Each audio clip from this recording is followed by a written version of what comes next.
아, 또 어색한데. 시간이 돼서 공부 모임을 하긴 하는데, 근데 도대체 뭘 한단 말이에요. 참 그게 좀, 참 뭐라고 해야 될지 모르겠네.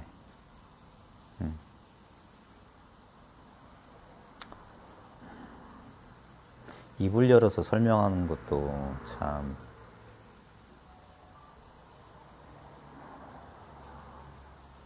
설명할 게 있어야지 설명을 할 텐데,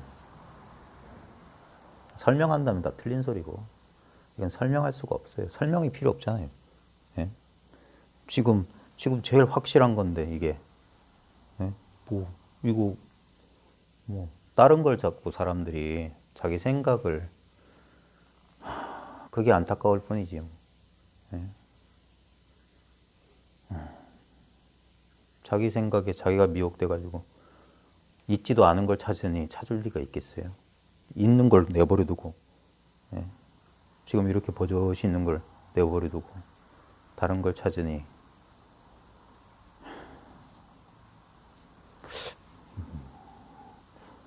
예, 돌을 닦는다는 사람들이 뭘 찾는지 도무지 이해가 안 돼요. 예. 만약에 찾을 수 있다면 그건 도일 리가 없잖아요. 예? 찾을 수 있고 얻을 수 있고 체험할 수 있다면 그게 어떻게 도겠어요? 예. 그건 나랑 떨어져 있는 거고, 그럼 대상이고 아무 무의미한 것들이지. 예. 한시도 떨어진 적이 없고 바로 지금 있는 그대로의 나 자신이어야지. 예. 지금 가장 확실한 건 바로 지금 이렇게 내가 있다는 이거 아니겠어요? 근데 우리는 이렇게 내가 있다는 걸 알려고 해요. 얼마나 어리석어요. 이렇게 내가 있으니까 알려고 하는 마음이 일어나는데, 그 마음을 일으켜서 알아봤자 그건 헛개비가 헛개비를 하는 거니까. 예? 가장 확실한 게 봐요.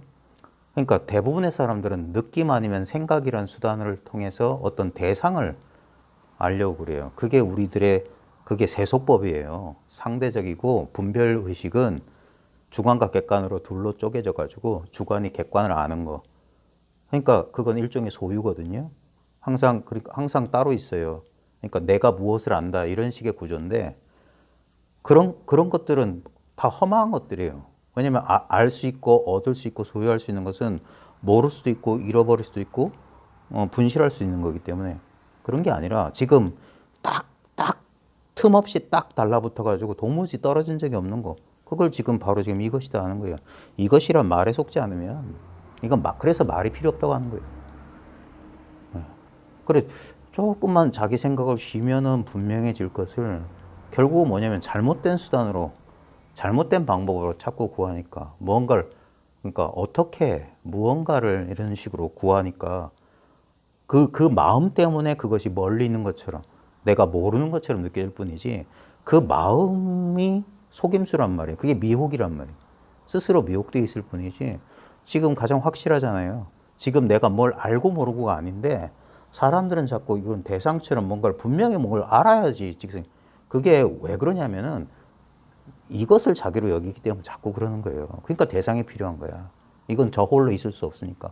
항상 뭔가 의지해야 되니까, 그게 지식이든 감각이든 감정이든 생각이든 그걸 오온이라고 하는 거고, 오온을 자기로 여기는 게 중생의 그 분별의식이란 말이에요. 근데 우리한테 가장 확실한 건 뭐냐면, 가장 쉬운 예로 우리 일상 경험 가운데 우리가 어제 저녁에 꿈도 없는 깊은 잠을 잔 줄 안다 이거예요. 그것보다 더 확실한 게 어딨냐 이거예요.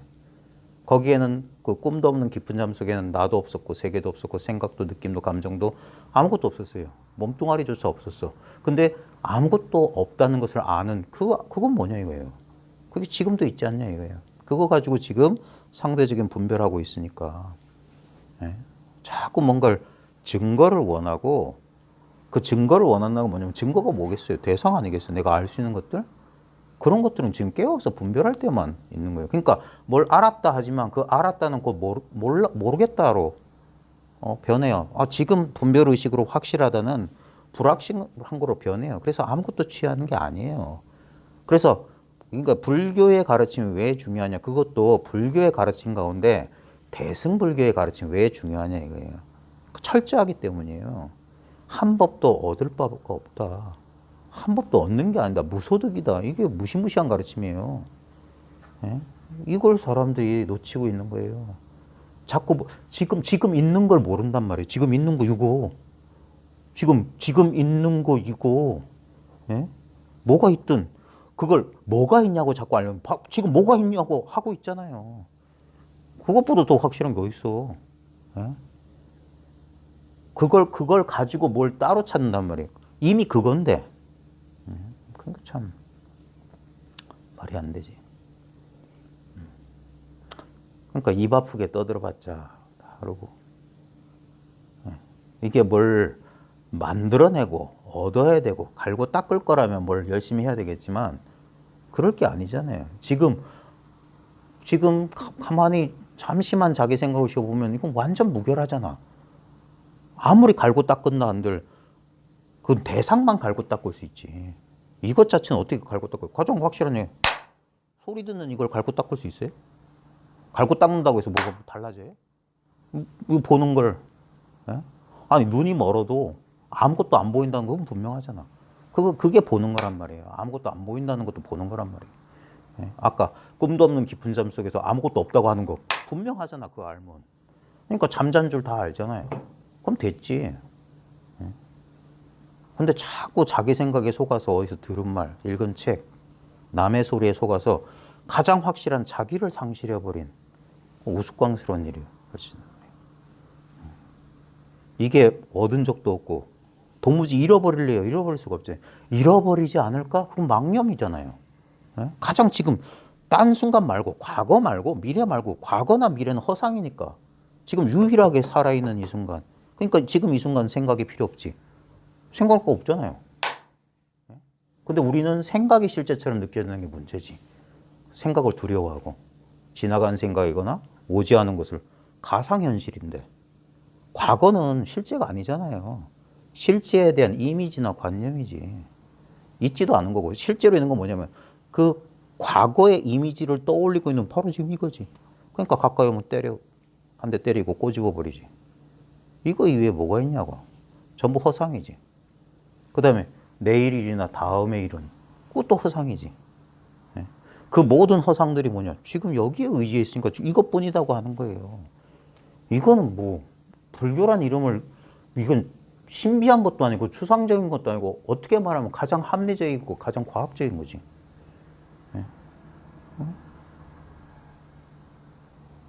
그리고 지금 이거 아닌 게 있어야지. 뭐가 있다고 하려면 지금 뭐가 있다 하는 지금 여기에 의지해 있잖아. 이 단순하고 당연한 여기에 대해서 뭐 이것의 이름을 뭐 알미다, 의식이다, 지각이다, 불성이다, 뭐 알아차림이다. 그건 이름에 불과한 거지. 그 이름을 많이 알고 있고 그 이름을 체계적으로 어떻게 해서 뭘 이론을 알고 있던 그게 무슨 소용이야. 우리가 이론으로 사나? 지금 가장 확실한 이 경험 속에서 살고 있잖아요. 지금 자기라고 하는 이 뚜렷한 우리가 착각하고 있는 자기라고 하는 물건은 이것에 의해서 지각되는 대상에 불과한 거예요. 지각과 인식의 대상인 거예요. 예? 결국 몸이라고 하는 것도 하나의 대상이잖아요. 그러니까 몸이 나일 리가 없다는 소리는 그거예요. 몸은 지각의 주체가 아니라 지각의 객체지. 인식의 주체가 아니라 인식의 객체지. 알아차림의 대상이지. 그건 불교에서 이미 몸을 알아차리라는 건 뭐냐. 몸이 자기가 아니기 때문에. 죽비를 내가 알 수 있는 이유는 내가 죽비가 아니기 때문이에요. 그러니까 죽비를 보고 만질 수 있지. 내 몸을 보고 만질 수 있는 거랑 뭐가 달라요? 내 느낌을 알 수 있는 거랑 뭐가 달라? 그러니까 다 대상인 거라. 그러면 주관이 없냐? 아니지. 일체 모든 객관이 그대로 주관이지. 그러니까 여기서는 주객이 없다고 하는 거예요. 이거요. 당연한 거. 뭐 너무 왜냐하면 이건 상대가 없는 경험이기 때문에 자꾸 이 경험을 가지고 이 경험 속에서 어떤 대상 있지도 않은 대상을 자꾸 추상을 그려낸단 말이에요. 그러니까 목마른 거예요. 그러니까 갈망만 생기는 거예요. 없는 걸 자꾸 바라니까. 그것처럼 어리석은 게 어디 있어요. 그러니까 발밑을 돌아봐라. 회광반조하라. 이 소리가 뭐냐면 그 대상을 쫓지 말고 대상을 지금 이렇게 갈망하고 있는 넌 뭐냐 이거예요. 그게 이목구고 돌이켜봐라 이 말이야. 모든 화두 정전백수가 그거잖아요. 무마상군 정전백수자. 바로 이것은 이름도 없고 아무것도 없기 때문에 그냥 무마상군 정전백수자 이먹고 손가락을 들고 탁자를 치고 주장자를 들어 보이고 한 대 치기도 하고 소리를 꽥 지르기도 하고 다 똑같은 거지 뭐.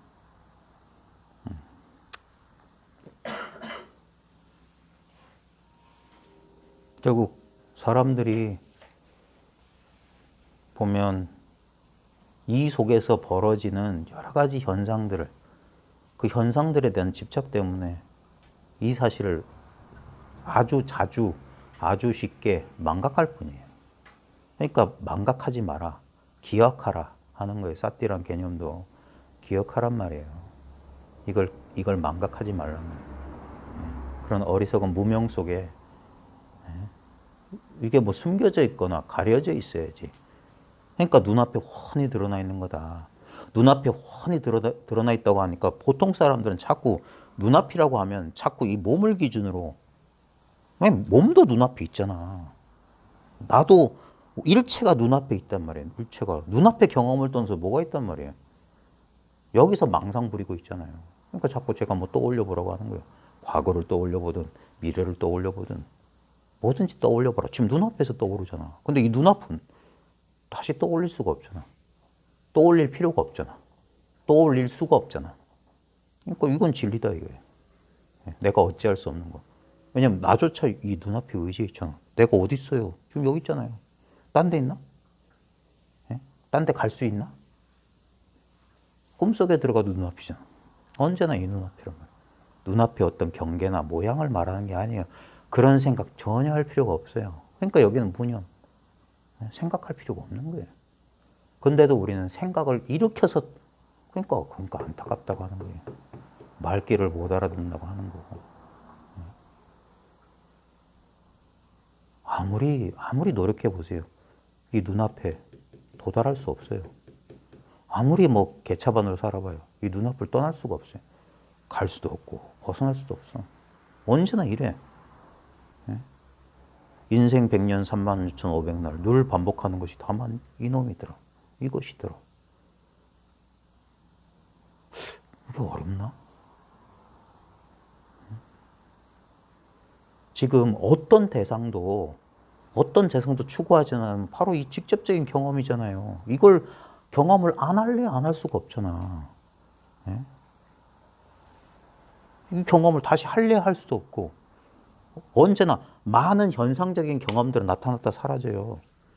근데 그런 것들은 무상하게 나타났다 사라지지만 그 무상한 것은 이 영원 불변한 것에 의지해 있단 말이에요. 근데 이 영원 불변한 것을 내 것으로 만들 수가 없어. 왜냐면 내가 바로 그것이니까. 그러니까 이미 다 완성돼 있다고 하는 거예요. 다 이루었다. 기독교식으로 말하면. 이미 그게 대승불교의 기본 그 가르침이에요. 일체 중생 본래 성불. 그 당연한 것을 당연하다고 확인하는 것에 불과하지. 끝없이 이것을 자아로 삼아서 이것이 뭔가로 변하거나 발전하거나 그런 게 아니란 말이에요. 그건 여전히 망상 속에 있는 거라. 지금 여기선 입을 댈 수가 없는데도 그러니까 억지로 말하자면 이게 완전 무결이란 말이에요. 이게 절대란 말이에요. 이미 그래요. 누구나 다 그래. 왜냐면 이거 이외의 것은 있을 수가 없어요. 자기 경험을 보라고요. 지금 여러분의 경험 세계란 건 딴 거 아니에요. 지금 우리가 18개라고 하는 불교에서 그냥 보이는 세계. 근데 이 보이는 세계하고 그러니까 이게 안개잖아요. 불교 대학에서 기본적으로 가르치는 거. 이 안개하고 그 이계, 귀의 세계, 들리는 세계. 그게 두 개 세계가 아니잖아요. 보이는 세계가 들리는 세계죠. 그 다음에 비계, 냄새의 세계. 요거 보이고 들리는 세계가 여기서 냄새 맡잖아요. 그 다음에 맛보는 거. 여기잖아. 지금 해보라니까. 과자를 집어 먹어보고 차를 마셔봐요. 보이고 있는 이 세계에서 맛도 보이고 들리기도 하고 그 다음에 신계, 몸에서 촉감의 세계, 그 다음에 의계, 생각의 세계. 말로는 육근, 육경, 육식이 있지만 그래서 반야신경이 반야의 핵심이란 말이에요. 무안이비설신이 무색성향 비척법, 무안개 내지 무의식계. 그런 건 분별에 지나지 않아. 딱 이거는 근데 일심이다, 한마음이다, 본성이다, 이것이다고 하는 건 무엇으로 가리킬 수가 없는 것에 대한 가명이란 말이에요. 모든 것은 거짓 이름에 불과한 거야. 그러니까 그 뜻을 취하면 그 이름을 그 버려라. 그래서 그 장자에 나오는 거 있잖아요. 새를 잡았으면 그 덫을 버리고 고기를 잡았으면 그물을 버려라. 실제를 알았으면 그것을 사람들이 이렇게 이해할 수 있도록 이렇게 쓴 그 방편. 건물에 보면은 우리 계단 놓잖아요. 그 작업하는 인부들이 편하게 가설 하잖아요. 가설로 얼기설기 짜가지고 계단도 놓고 해가지고 건물 다 지으면 그거 다 뜯어내잖아요. 그게 방편이란 말이에요. 방편. 예. 마찬가지로 아직 이 사실을 모를 때는 이런 설명도 이름도 있지만 이 사실이 분명했으면 일체 설명에서 자유로워져야지. 그런 게 남아있으면 안 되지. 그러면 뭡니까? 아직 건물은 완공된 게 아니에요. 여전히 월기설기 그 계단이 놓아져 있고 파이프로 이렇게 있으면 공사장 가서 보세요. 건물 완성되면 다 뜯어내요. 예. 의지할 게 없다고 완성되면. 그래서 제발 자기 경험. 예. 지금 이 눈에 보이는 세계. 그러니까 보고 있다는 바로 그거고. 그러니까 봐요. 우리말이 얼마나 재미있냐면 보는 그런 감각을 시각이라고 하잖아요. 그게 그 각이 깨달음이거든. 지금 보고 있는 이게 깨달음이에요. 보통 각성, awareness라고 하는 불성, 불은 붓다, 보디라고 하는 인도 산스크리트어의 음사를 불이라고 소리를 낸 거고 그 보디, 부디라고 하는 산스크리트어의 그 뜻은 한자어로 하면 각이에요, 각. 각은 뭐냐면 느낀다, 안다, 깨어난다, 깨닫는다. 근데 그게 바로 뭐냐? 그 뜻을 쫓으면 막 깨닫는다, 느낀다, 막 이러잖아요. 그게 아니라 경험적으로 바로 이거다 이거예요. 이 경험이다 이거예요. 이게 각이라고. 지금 깨어 있잖아요. 이거 느끼고 있잖아. 지금 본다를 경험하고 있잖아요. 근데 어때요? 본다는 경험이 특별해요? 그러니까 맨날 이 경험이야. 왜 이게 안 특별하냐? 특별한 건 뭡니까? 시작과 끝이 있어야지 특별한 거야. 늘 변함없는 건 특별하지 않아요. 덤덤한 거라. 덤덤한 거야. 아무 느낌이 없다는 그 느낌이라는 거야. 그러니까 본다는 거, 듣는다는 거. 소리는 차별이 있지. 근데 이거나 이 소리를 안 쫓아가면 이게 소리 없는 소리. 한 손바닥의 소리란 말이야. 맨날 이건 안 들을래 안 들을 수가 없어요. 귀를 틀어막아도 이것만 있어. 이것만 있다고. 이 변함없는 소리 들을 수 있는 성품 속에 들리는 소리라는 경계는 끝없이 변해요. 냄새도 마찬가지지. 대상은 냄새가 나지만 그 대상을 알아차리는 냄새 맡을 수 있는 성품엔 냄새가 없다고요. 모든 것을 맛보지만 그 맛보는 성품에는 아무 맛이 없어. 그래서 실상은 무상이다 그랬어요. 진실의 모습은 모습이 없습니다. 그래서 부처님의 선정을 상수의 멸진이라는 선정이 있다. 느낌과 생각이 소멸한 선정. 그게 이거다 이거예요. 근데 이게 뭡니까? 우리의 보통 마음, 평상심이란 말이에요. 그래서 대승의 논서 가운데 가장 핵심적인 논서인 대승기신론의 이부입은 제일 첫 줄이 뭐냐? 대승자, 마하연, 대승을 풀이하면서 법이 있는데 그 법은 중생의 마음이다 그랬어요. 진리는 중생의 마음이 진리다 그랬어요. 모든 것은 이 중생의 마음이 대승이고 여기에 다 의지했다. 그래서 대승이라고 하는 거예요. 하나도 빠짐없이 여기 의지했다. 이 수레 위에 다 올라타 있다. 이게. 지금 이 각성, 이 본성, 이 의식을 벗어난 게 하나도 없어요. 안다와 모른다도 의식상에서의 분별에 지나지 않아. 있다와 없다도 분별인 거예요. 인식과 존재가 이 분별이란 말이에요. 근데 그것을 분별하는 주체는 절대 인식의 대상으로 어떤 존재하는 어떤 대상으로 존재할 수가 없어요. 그러면 분리가 일어나. 이것이 진리구나. 내가 알았다면 그걸 아는 내가 그래서 불안정한 거야. 그래서 알았다고 하는 사람, 이해는 하는데요. 하는 사람 이걸 모르는 사람들이야. 이건 이해가 필요 없어요. 예? 이게 모든 종교 전통에 있어요. 무지의 철학, 부지의 철학이라고 하는 그런 게 있어요. 기독교 신학에서도 신은 알 수 없는 존재다. 이게 우리 보조 국사의 수신결에도 단지불의 시집교서는 이게 핵심이에요. 보조 스님을 이해를 못하는 사람들은 그 사람들은 엉뚱한 거 아는 사람이야. 예. 보조 스님이야말로 동아시아 선사 가운데 제일 위대한 사람 보조 선사예요. 예. 가장 자비심이 철저한 사람. 법안도 밝을 뿐더러 자비심이 철저. 그래서 보조 스님의 저술 보면 마치 진짜 교학자가 쓴 것 같아. 아주 체계적이고 논리적으로 썼는데 가장 핵심만 뽑아서 전달하고 있어요. 탄지 불해면 시집기 선생님 다만 알지 못한 줄 알면 그게 바로 견성이다. 그 다음에 설사 이걸 알았다 하더라도 그래도 점점 닦아야 된다. 여기서 닦는다는 것은 거기 보면은 닦는다는 것을 두 가지로 이제 도너 위에 점수의 과정을 두 가지로 해요. 상을 따르는 점수가 있고 그러지 않은 이 자리에서 점수가 있어요. 근데 실제로는 이 자리에서 점수는 점수가 아니에요. 닦는 게 아니야. 오직 견성이야. 그걸 닦는다라고 말하는 거예요. 그걸 이 자리에 익숙해지는 거예요. 이 말도 안 되는 경험. 우리의 분별의식에 의하면 이건 비합리적이에요. 이해가 안 된다. 그러니까 이해할 필요가 없다니까. 그래서 절집에 가면 부리문을 지나야 되는데 대웅전에 부처님을 배우려면 부리문을 지나야 되는데 요 부산 사는 분들은 범어사 가보세요. 범어사 부리문에 주련이 있잖아. 입차문내 막존지에. 범어사 아니더라도 우리나라 조계종, 우리나라 보통 큰 사찰들 가보면 전부 선종을 기반으로 하고 있기 때문에 조계종은 선종이에요.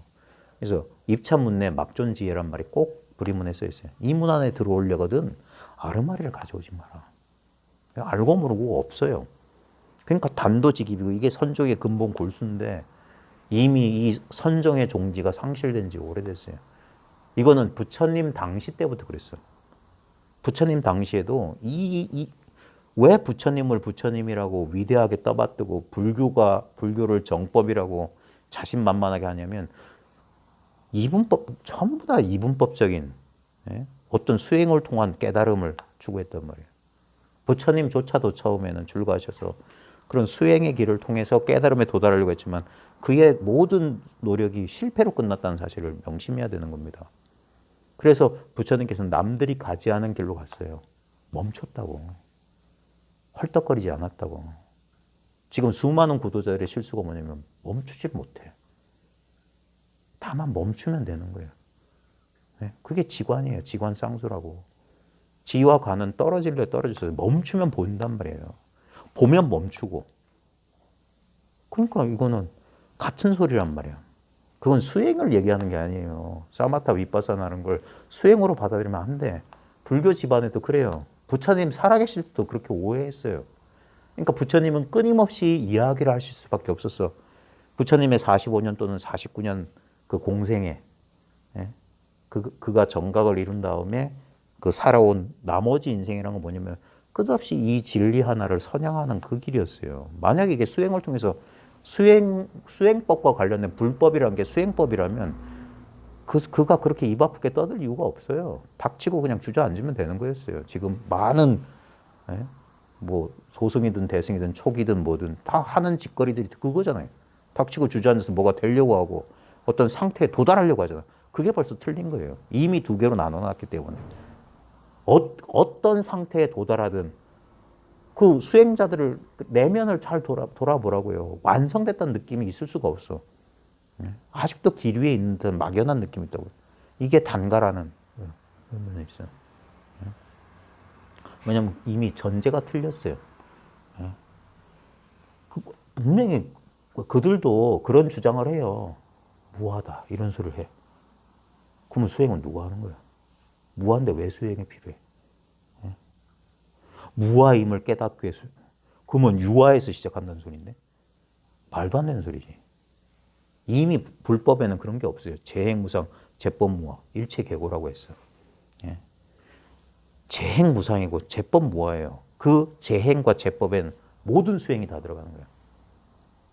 모든 수행은, 모든 행위는 무상해요. 덧없어. 그 다음에 모든 현상은 그 현상의 어떤 실체라는 게 없어. 그걸 모르면 일체계고고, 그걸 깨치면 열반적정이란. 열반적정이란 뭡니까? 멈추는 거예요. 헐떡거리던 마음이 그냥 멈추는 거야. 지금 이 순간 가장 확실한 이걸 봐요. 근데 우리는 여기서 일어난 여러 가지 현상에 간섭을 받는다고. 장애를 받는다고. 그래서 재행무상, 재법무아를 그걸 관하라고 하는 거야. 저 소리 봐요. 끝없이 지나간 찻소리. 저 소리는 분명히 우리는 저 소리에 기반해서 저 창문 너머에 차가 지나간다는 분별을 느껴. 물론 나가서 확인해 보면 지나간 차를 볼 수도 있어. 근데 아무리 보이고 들리고 느껴진다 할지라도 그것은 무상하고 무아야. 그런 일은 없다고. 근데 그러한 일에 대한 이 알아차림은 새로 생겨난 적도 없고 우리 경험을 보란 말이에요. 이 소리 듣는 이게 생겨났냐고. 봐요. 이게 생겨났나 하면서 딱 일으키는 순간 여기서 한 생각이 일으킨 거야. 그거 신기루예요. 네. 그걸 똑바로 보란 말이에요. 실제와 비실제에 대한 분별, 그게 통찰이란 말이에요. 그게 진정한 의미에서 위빠사나라고. 예, 나누어 볼 수 있는 거예요. 대승에서도 선에서 똑같은 말이에요. 거위왕은 물과 우유를 섞어 놓으면 물은 현상적인 거고 우유는 본질을 말한 거예요. 우유만 빨아 마신다. 본질을 본다 이 말이에요. 현상 속에서. 그 끝없이 변하는 현상의 본질을 봐야 된단 말이에요. 모든 물결이 물, 어떤 물결이든 물임을 봐야 돼요. 어떤 소리든 소리 듣는 성품이 겉으로 드러난 현현이다. 그러니까 현상인 거예요. 드러난 모양이란 뜻이 현상이란 말은. 그 단어의 정확한 의미는 나타날 현 모양상이라고. 그건 뭐냐면 실제가 드러난 거예요. 그러면 실제는 절대 드러나지 않는 거예요. 실제는 드러날 수가 모양이 없어. 근데 모든 현상이 그래서 실제인 거야. 이게 중요한 거예요. 모든 현상이 실제예요. 그러니까 진리라고 할 만한 게 없는 거야. 그게 진리야. 진리, 이것이 진리다라고 분별할 수가 없어. 그게 그래서 일체가 불법이다. 금강경에 일체법이 불법이다. 모든 게 불법이에요. 그러니까 불법은 없는 거예요. 모든 게 마음이기 때문에 마음이란 건 없어요. 모든 게 마음이기 때문에 마음이란 게 없어. 근데 마음이 뭡니까 하면 손가락을 들어 보이고 탁자를 쳐. 그러니까 스스로 분명한 사람에게는 어떤 말도 어떤 것도 필요 없는데 어디까지 이게 아까 말했던 공사장의 그 임시 가설 방편이란 말이에요. 아직까지 이 사실이 스스로 분명한 자기 미혹에 속고 있는 사람을 위한 하나의 응병예약, 병에 대응해서 하나의 처방을 내리는 것이지 이 병이 없는 사람에겐 약도 독인 거예요. 쓸데없는 소리에 불과해. 처음에 이 사실이 불완전한 사람은 그런 약에 속아요. 건강한 사람이 약을 먹는다고. 뭐 또 없나? 그러니까 아직 이 사실이 아직 분명하지 않다는 소리지. 그러니까 오래오래 해야 돼. 공부는 적어도 다시 한번 강조하면 제가 지겹게 말한 거예요. 이 사실을 알고도 10여 년은 지나야 돼.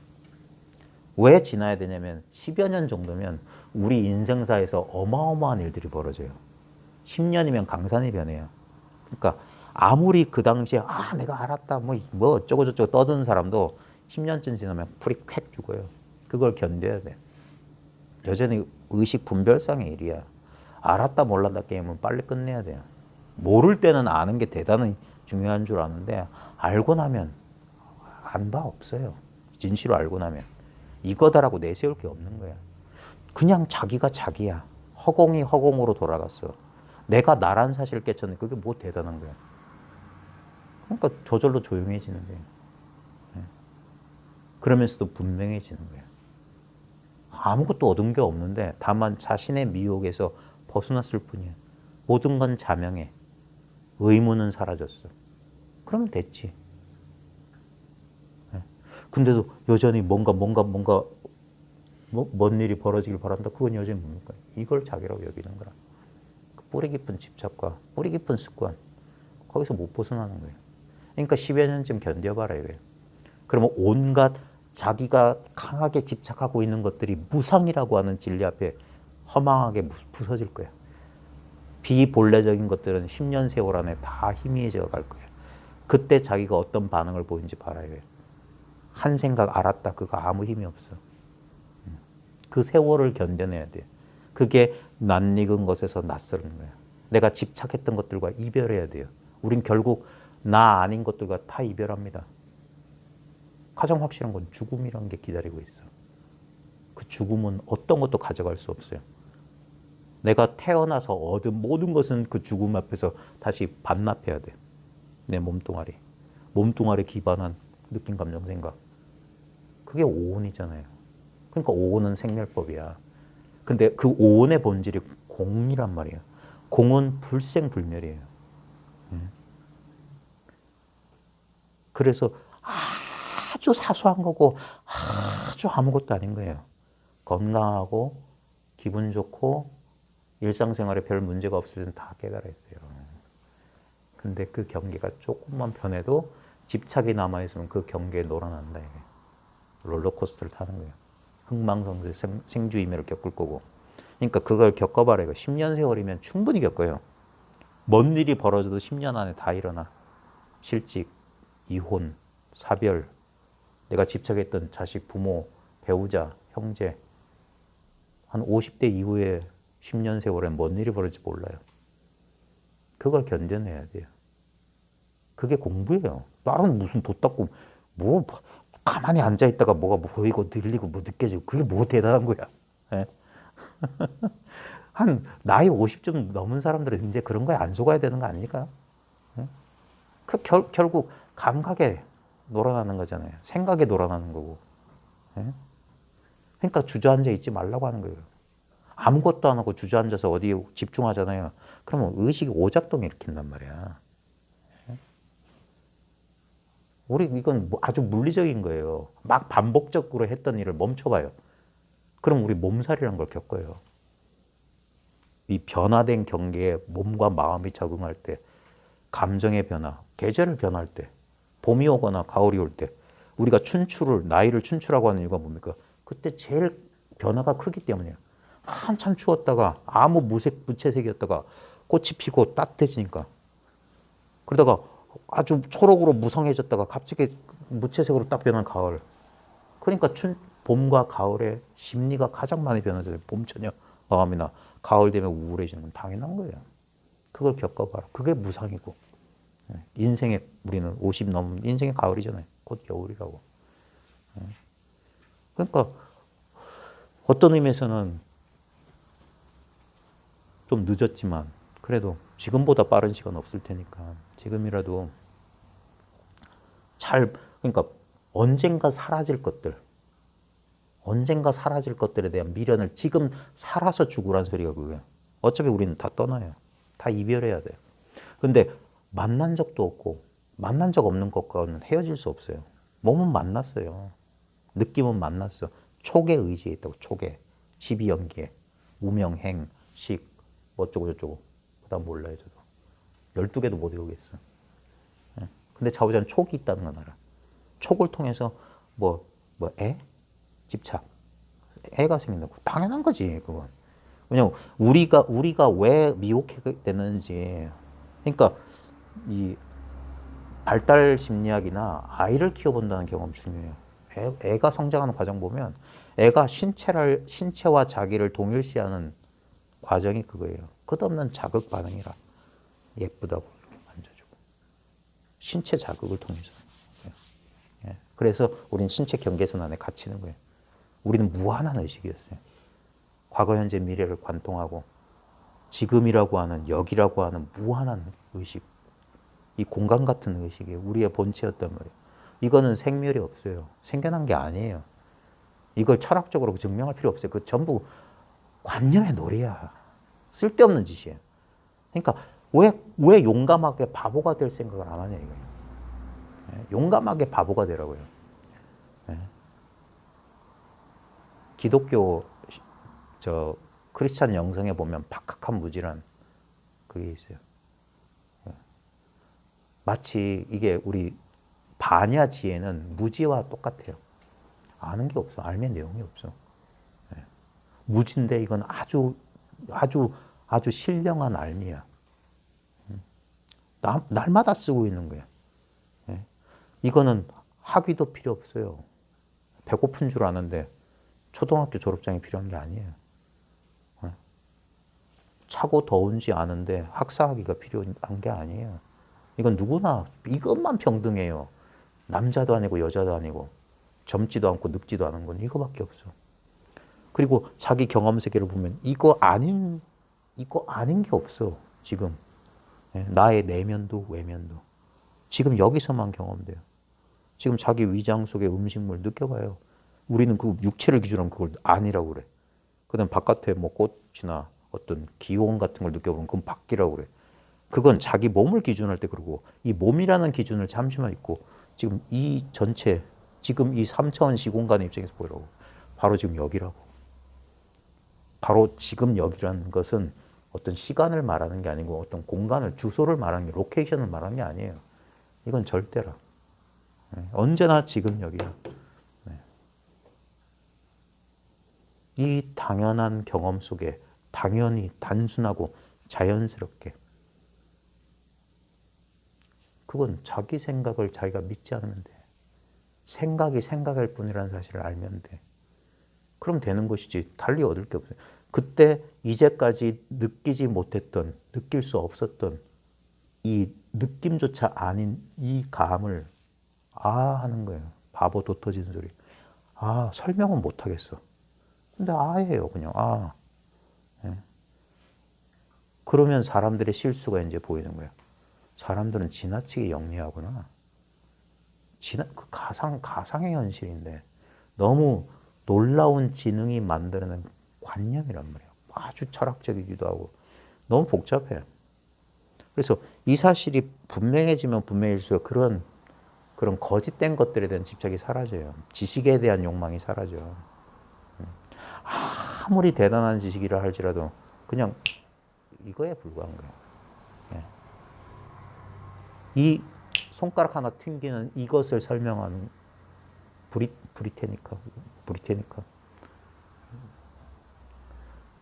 브리테니카 백과사전 분량의 설명으로도 이거 설명 다 못해요. 그걸 다 읽었다고 해서 이걸 이해할 수 있는 게 아니에요. 이건 이해가 필요 없어. 이해하고 말고가 아니에요. 왜? 이건 가장 틈이 없는 경험이니까. 근데 이 틈은 무엇이 만드냐? 생각이 틈이에요. 자기 생각이 끼어들면 틈이 생겨. 그래서 생각이 쉬면 이게 틈이 없어. 간격이 없어. 그러니까 이게 그냥 한 덩어리 한바탕이 되는 거예요.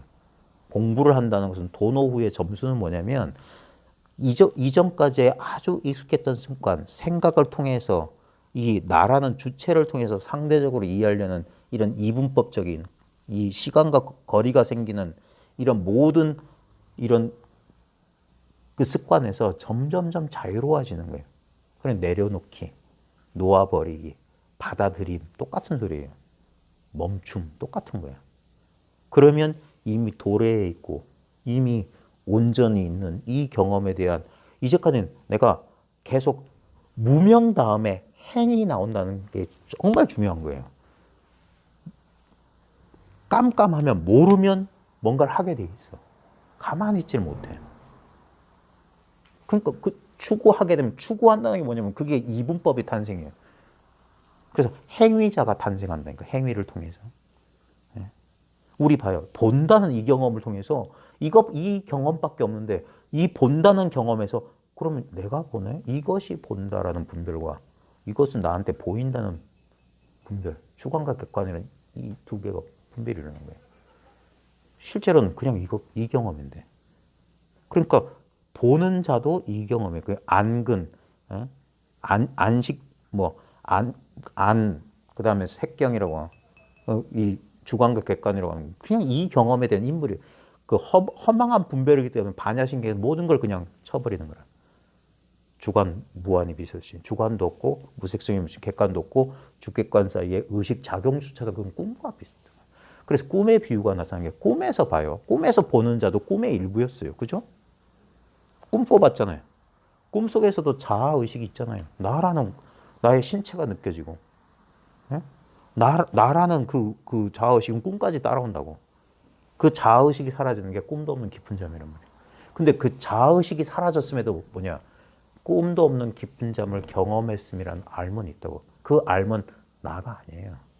그 나가 아닌 게 진짜 나라고. 하나의 실체, 하나의 대상으로서 없는 나가 진실한 나라고. 그래서 무아가 곧 진화라고 하는 거예요. 근데 꿈속에서도 보는 자도 꿈의 일부요. 보이는 산화대지, 일월성신, 내 친구, 돌아가신 아버지, 건물, 내 고향의 옛 모습. 그것도 꿈이잖아. 그 다음에 거기서 느꼈던 모든 감정, 모든 분별, 거기서 생각이 일어났어요. 저 사람 누구지? 왜 나한테 저러지? 어떤 놀라움이라든지 두려움이라든지 슬픔이라든지 기쁨이라든지 쾌감이라는 감각과 경험, 감정이 일어났어. 근데 그것도 꿈이었잖아. 경험했지만 실체는 없어져.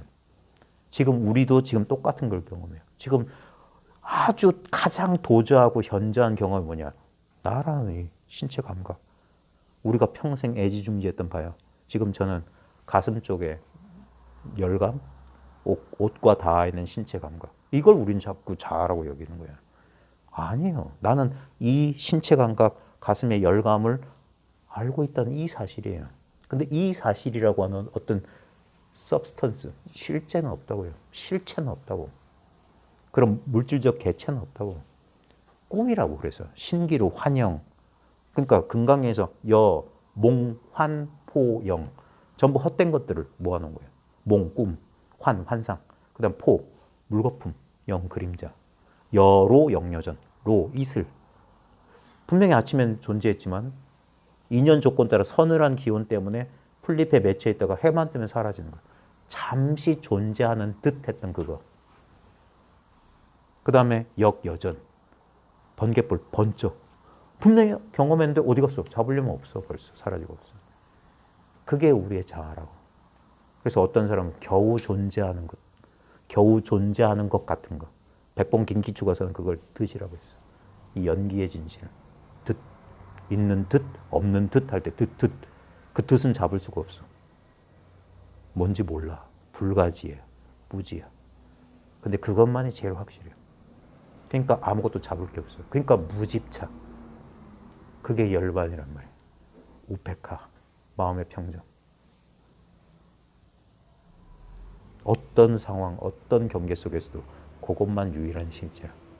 상수의 멸진이라고 하는 선자. 들고 남이 없는 유일한 선자. 사선팔정도 이 멸진의 의지에 있는 거예요. 일체 경험에 그걸 대승이라고 한다고. 대승이라고 하는 새로운 불교를 만들어낸 게 아니라 일체 개념, 일체 언어 분별을 초월한 진실을 가리키는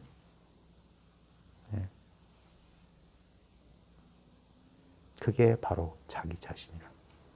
I am that I am. 나는 내가 있다는 그것이다. 나는 나라는 그것이다. I 대시 I. I. 나라는 나라고요. 하나의 대상인 내가 아니라 너무나 익숙하고 우리의 평생 경험이에요. 이걸 상대적으로 현상적으로 나타나는 게 뭐냐? 나이 먹지 않는다는 그 느낌이에요. 머리카락은 휘어지는데 마음은 휘어지지 않는구나. 서산대서 오도성이에요. 언제나 있는 그대로의 나. 누구나 이 경험을 해요. 근데 이 경험이 언제 가리냐? 내가 낸데라는 자아상을 꽉 믿으면 그 꼰대가 되는 그 30살, 40살, 50대쯤에 형성된 어떤 자기 정체성을 굳게 지키는 사람. 그러면 어떻게 되냐? 목에 일단 기부스를 해야 돼. 그 다음에 생각의 탄력성이 현저히 줄어야 돼. 보수 꼴통이 되는 수밖에 없어요. 그래가지고 자기를 구속하고 자기만 구속하면 다행인데 다른 사람도 구속해. 내가 낸데 꼰대들은. 그거는 형성된 것이고 무상 하나의 대상인데 내가 낸 데는 아니 내가 나라는 이 근본적인 경험은 이것에 좀 어려운 점이 뭐냐면 전혀 특별하지 않다는 거예요. 너무 당연하다는 거예요. 너무 자연스럽기 때문에 아주 쉽게 간과된다. 사람들이 주의 깊게 살펴보질 않는다. 자꾸 여기서 오고 가는 봐요. 오고 가는 소리는 분명하게 들리는 것 같아요. 근데 저 오고 가는 소리의 분명함은 이것의 분명함이에요. 제가 학교 선생이라 칠판의 비유를 자주 쓰는데 칠판에다 흰 분필로 쫙 그어봐요. 그러면 누가 자기 낙서했어 그런다고. 겨우 그 가는 선 하나. 근데 우리가 무시하고 있는 건 뭐냐면 드러나지 않은 채 드러나고 있는 칠판의 존재야. 그 선보다 수십만 배 더 광활한데도 우리는 그걸 무시해. 왜? 그건 늘 있기 때문에 무시하는 거예요. 거기에 새롭게 나타난 거. 낙서 금지 이따위 것만 중요하다고 생각하는 거예요. 거기에 있다 없다. 거기에 뭐가 있다 없다. 근데 거기에 무슨 낙서가 있든 없든 칠판은 유무와 상관없이 낙서 금지가 있든 철수가 떠들어요. 있든 없든 상관없이 있는 거예요. 근데 그건 마치 없는 것처럼 우리 무시하고 삽니다. 왜? 늘 있기 때문에. 우리 경험 속에서 늘 있기 때문에 무시당한 게 뭐냐? 바로 이거다 이거예요. 10년 전에도 50년 전에도 이것만 있었어. 이건 아무것도 아니지. 아무 것이 아니에요. 가치 개념이 아니라 실체 개념으로서 아무 것, not a thing이라고. 그래서 공이야, nothing이라고. nothing은 허무가 아니에요. 어떤 thing으로서 존재하지 않는단 말이에요. 사물로서. 그래서 영원 불변이란 말이에요. 어떤 실체, 그 무아이기 때문에 영원 불변인 거예요. 그래서 상락아정, 열반사덕이라고 무상이 그대로 상이야. 무상함만 영원해. 그 다음에 무아이기 때문에 그게 영원한 나야. 그래서 그리고 이것만이 영원한 즐거움이야. 왜? 쾌불쾌나 고락을 초월한, 그래서 지복이라고 하는 거예요. 지극한 극락이라고 하는 거예요. 다시는 이거는 뭐 그럴 수 없는. 그리고 이것이야말로 청정이라고. 깨끗함이란 순수한 거예요. 순수함이란 모양마저도 없기 때문에 사람들이 몰라봐요. 지극히 투명한 거기 때문에. 여기서 봐요. 우리가 한번 한 생각 떠올려봐요. 그게 더러움이라고. 우리가 염이라고 하는 게 여기에 물들인단 말이에요. 과거의 기억. 그런 것들, 미래에 대한 걱정과 불안. 이 청정한 것에서 일어났는데 이 청정은 잊어버리고 그 더러운 것들만 우리는 집착한다고. 거기에 대해서 골몰한다고. 그것에 골몰하게 할 때 뭡니까? 자아가 강화돼요. 그래서 우리는 맨날 옛날 얘기하는 사람들이 있어요. 거기에 의지해서만 자아상을. 그러니까 옛날은 존재한 적도 없고 존재하지도 않아요. 그건 꿈이라고, 환상이라고. 지금 여기 뭐가 문제냐고. 여기 뭐가 문제냐고. 이게 문제입니다 하려면 한 생각을 이렇게 해야 돼요. 이미 여기 아무 문제가 없어요. 근데 늘 여기 지금이야. 늘 문제가 없어요. 근데 우리는 이걸 쉽게 망각해버려요. 아무 힘도 들일 것도 없는데. 아무 애쓸 필요가 없는데. 존재의 자연스러운 상태. 그래서 무위법이라고 하는 거예요. 무위 자연. 함이 없이 저절로 그러는데. 근데 웃긴 건 뭡니까? 이 무위야말로 무불이라. 하지 못하는 게 없는 건 이거밖에 없어요. 사필귀정이라고 할 때 사필귀정의 정이 이거예요. 어떤 식으로든 일은 해결돼요. 내가 바라는 대로 되느냐, 내가 바라지 않는 대로 되느냐는 나의 그냥 그것이고 어떻게든 된다니까. 그리고 여러분의 인생 경험이 보장해 주는 게 뭡니까? 여러분이 걱정했던 일들은 거의 일어나지 않았다는 사실이에요. 대부분 사서 걱정했던 것뿐이에요. 대부분은 어떻게든 됐고 일이 마무리되면 별일 아니에요. 지나보면. 그 일이 현실화되기 전까지 가상현실 때문에 나의 미래에 대한 걱정, 불안은 가상현실이었어. 그게 고통이라고. 그렇게 자꾸 사려 하는 게 고통이라고. 왜? 에너지를 쓰고 있잖아. 마음의 에너지를. 그러니까 불편한 거고 지치는 거고. 그래서 여기야말로 여기가 그래서 레퓨지, 피난처라고. 귀처란 말이에요. 여기서 목숨을 부지할 수 있는 거예요. 예. 그래서 자기라고 하는 귀처, 자기라고 하는 피난처가 있다. 법이라고 하는 피난처가 있다. 그래서 자귀하고 법귀하라. 여기에 귀하라 이거예요. 이게 불법승삼보란 말이에요. 이게 부처고, 이게 법이고, 이게 승이라. 예. 여기에 모든 것이 여기 모여 있어요. 여기 다 있다고. 예. 그래서 자심 삼귀라. 자기 마음에 귀해야 된단 말이에요. 자기 마음에 귀하는 건 뭐냐? 망념인 줄 알면 돼요. 허망한 것을 허망한 건 줄 알고 거기에 대한 집착을 놔버려야 돼요.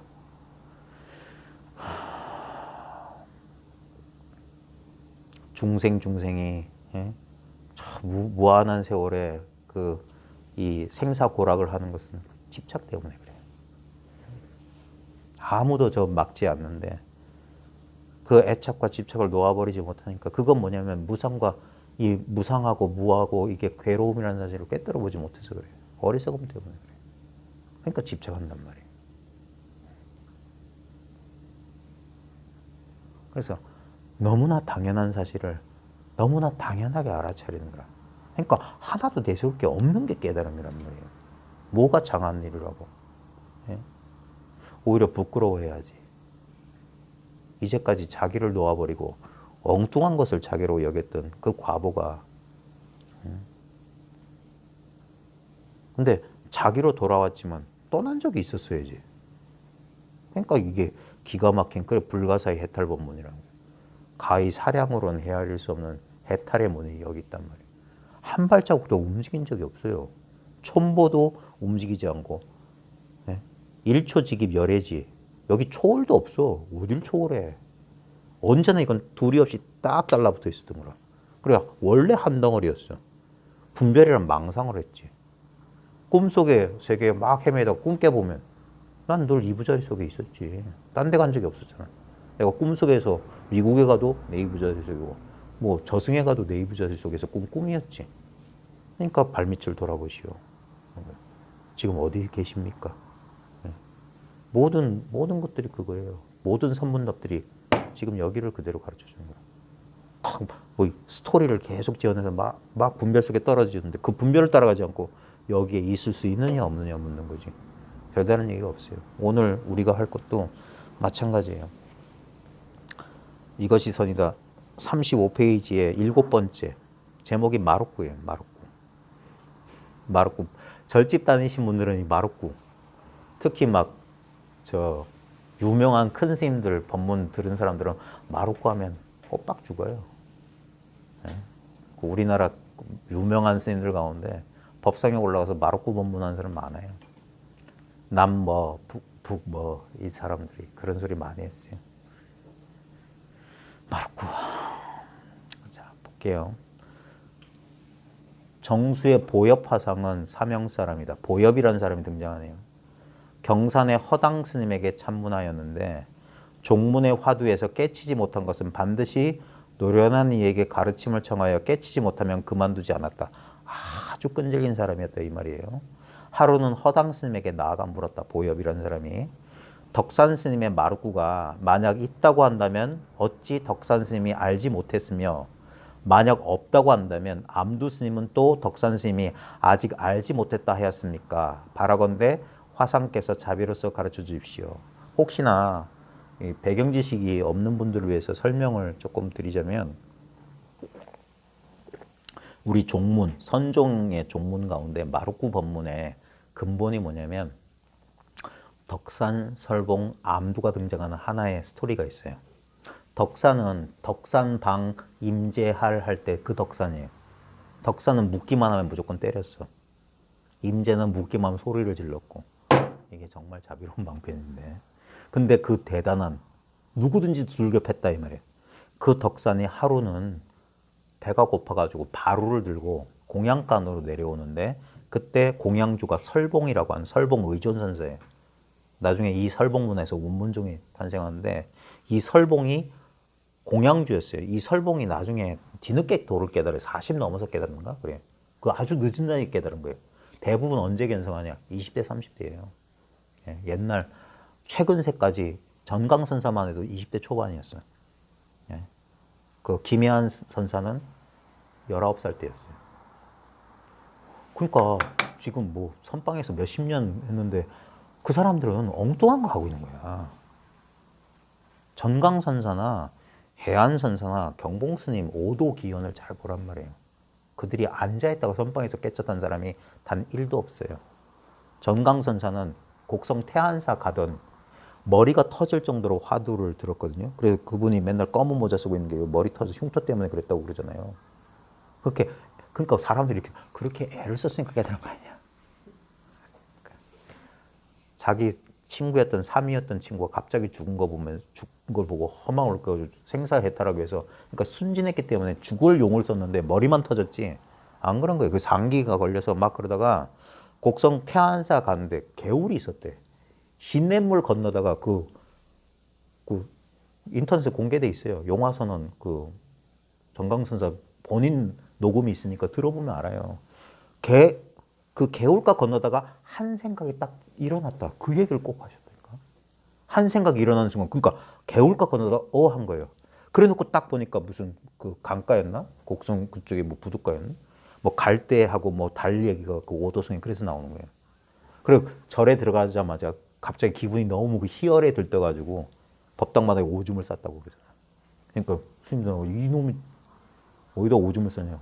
그 일체가 뭐 불경계인데 그 약간 이게 그러니까 그렇게 막 애썼던 사람이 탁 터지면 그런 엄청난 희열을 느끼는 거예요. 그건 물리작용이에요. 우리 지금 날씨 이상한 거 있죠. 바람 세게 불고 막 하는 것도 뜨거운 기운하고 차가운 기운이 갑작스럽게 만나면 천둥번개 우릉깡깡 하는 거예요. 그걸 경계체험이라고 하는 거예요. 그러니까 임재종풍이 아주 이게 호탕한 이유가 뭐냐면 그 가나 선풍이 호탕한 이유가 뭐냐면 꽉 막혔다가 탁 터지면 그런 게 느껴지니까 사람들 근데 그거 역시 느낌에 집착한 거예요. 그래서 저는 오히려 가나보다는 이 조동이 아주 조동은 임재를 장군에 비유하고 조동은 농부에 비유하거든. 아주 평범한 거예요. 그래서 조동은 깨달으면 얘기를 안 해요. 왜? 본래 깨달은데 새로 깨닫는 건 말이 안 된다. 그 대승기신론의 논조를 빌리면 임재종풍은 가나종풍은 이 시각에 집중을 둔 거예요. 한 번 처음 깨닫는 거. 그래서 깨달음을 강조해. 근데 조동은 본각의 입장이에요. 본래 깨달았기 때문에 깨달음 얘기를 안 해요. 그래서 깨달음 수행이 둘이 아니라는 조동이야. 깨달음과 수행 얘기를 안 해요. 후대에 와서 그냥 지관타제를 앉아서 수행하는 거라고 자꾸 착각해서 그런데 그게 아니에요. 아주 달마선종의 종제 철저한 것은 오히려 조동이에요. 그래서 실제로는 대해가 가나를 내세우기 전까지는 전부 조동 일색이었어요. 묵조 일색이었어요. 근데 이제 그게 사선으로 기운다고. 그냥 치선, 어리석게 그냥 앉아만 있으니까. 그래서 이제 깨달음을 강조하는 그게 하나의 방편이었는데, 근데 봐요. 대해조차도 화두를 통해서 깨달은 사람이 아니거든. 그도 원어 스님의 법문도 다 깨달았어요. 그러니까 앉아서 깨달은 사람이 좌선다 깨달은 사람 없다니까.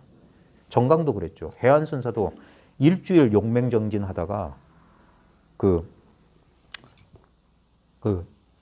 해안선사 7일 만에 뭐 깨쳐라 책 보세요. 입 아프게 설명하기 힘드니까.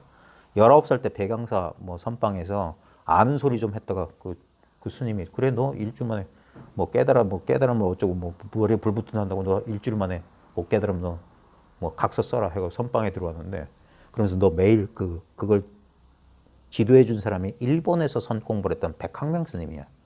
이분이 일본에서 선 공부를 했거든. 그때 일본 독참을 경험했던 사람이야. 그러니까 주저앉아만 두지 않고 너 매일 나한테 입실해라 들어와라. 그러면서 막 체근을 한 거야. 한 3일까지는 그냥 부드럽게 봐줬대. 근데 4일째부터 가만두질 않은 거야. 그분의 기록에 하면 그분은 음성 기록은 없고 글로 남아있는 게 뭐냐면 하루는 막 처음에 막 아주 막 처음 한 며칠은 좀 부드럽게 하다가 어느 날부터 되게 실망한 것처럼 그러니까 자기가 너무 미안하고 뭐 몸둘 바를 모르고서 어쩔지 모르는데 그 봉수 그 해안스님 속명이 봉수거든. 봉수야 하니까 얘 하니까 너 옆방에서 걸레를 갖고 와라. 그래서 옆방 문 들고 나와서 옆방에서 걸레를 들고 갖다 놓으니까 아주 실망. 걸레를 이렇게 갖다 놓으니까 아주 저 이런 바보가 있나 이런 시선으로 보는 거. 그러자 그 사람 거기서 약간 눈치를 챘어요. 걸레 가져오란 말이 걸레 가져오란 말이 아니었구나. 그래가지고 막 하다가 다음날 들어가니까 그때도 뭐 깜깜하니까 막 벼락같이 엄청나게 눈물이 쏙 빠지게 야단치고 쫓아냈대요. 그래 19살짜리 소년이었으니까. 예? 그래가지고 문 밖에 쫓겨나가서 그 기둥 붙잡고 막 훌쩍훌쩍 울고 있는데 방 안에서 그 큰 스님이 부드러운 음성으로 봉수야 들어오느라 하는 거예요. 그래가지고 스님이 나 달래주려고 하는 거보다 해가지고 눈물 닦고 문고를 잡고 딱 하니까 안에서 걸어 잠근 거야. 들어오라고 해놓고. 그때 거기 기록에 뭐가 있으면 칼이 있었으면 찔렀다. 갑자기 분노. 그러니까 뭐 아무 생각이 없는 거야. 그러다가 또 기록에 뭐 있냐면 아무리 이제 일주일이 다가오는데 아직까지 견처가 없는데 방 안에 지네가 들어온 거야. 옛날 황토. 그래가지고 보니까 지네가 막 그 문틈으로 나갈 구멍을 찾는 걸 보니까 화두는 안 들려요. 저걸 보니까 저놈이 내신세구나. 나갈 구멍을 못 찾네. 그럼 내신사구나 하면서 또 이제 또 정진하다가 보니까 없어진 거야. 어디론가 나갔어. 그러니까 그럼 나도 되지 않을까? 그러다가 6째 날인가? 그때 아침 공양 시간에 진짜 이러지도 못하고 저러지도 못하는데 바로 공양할 때 죽빛이잖아.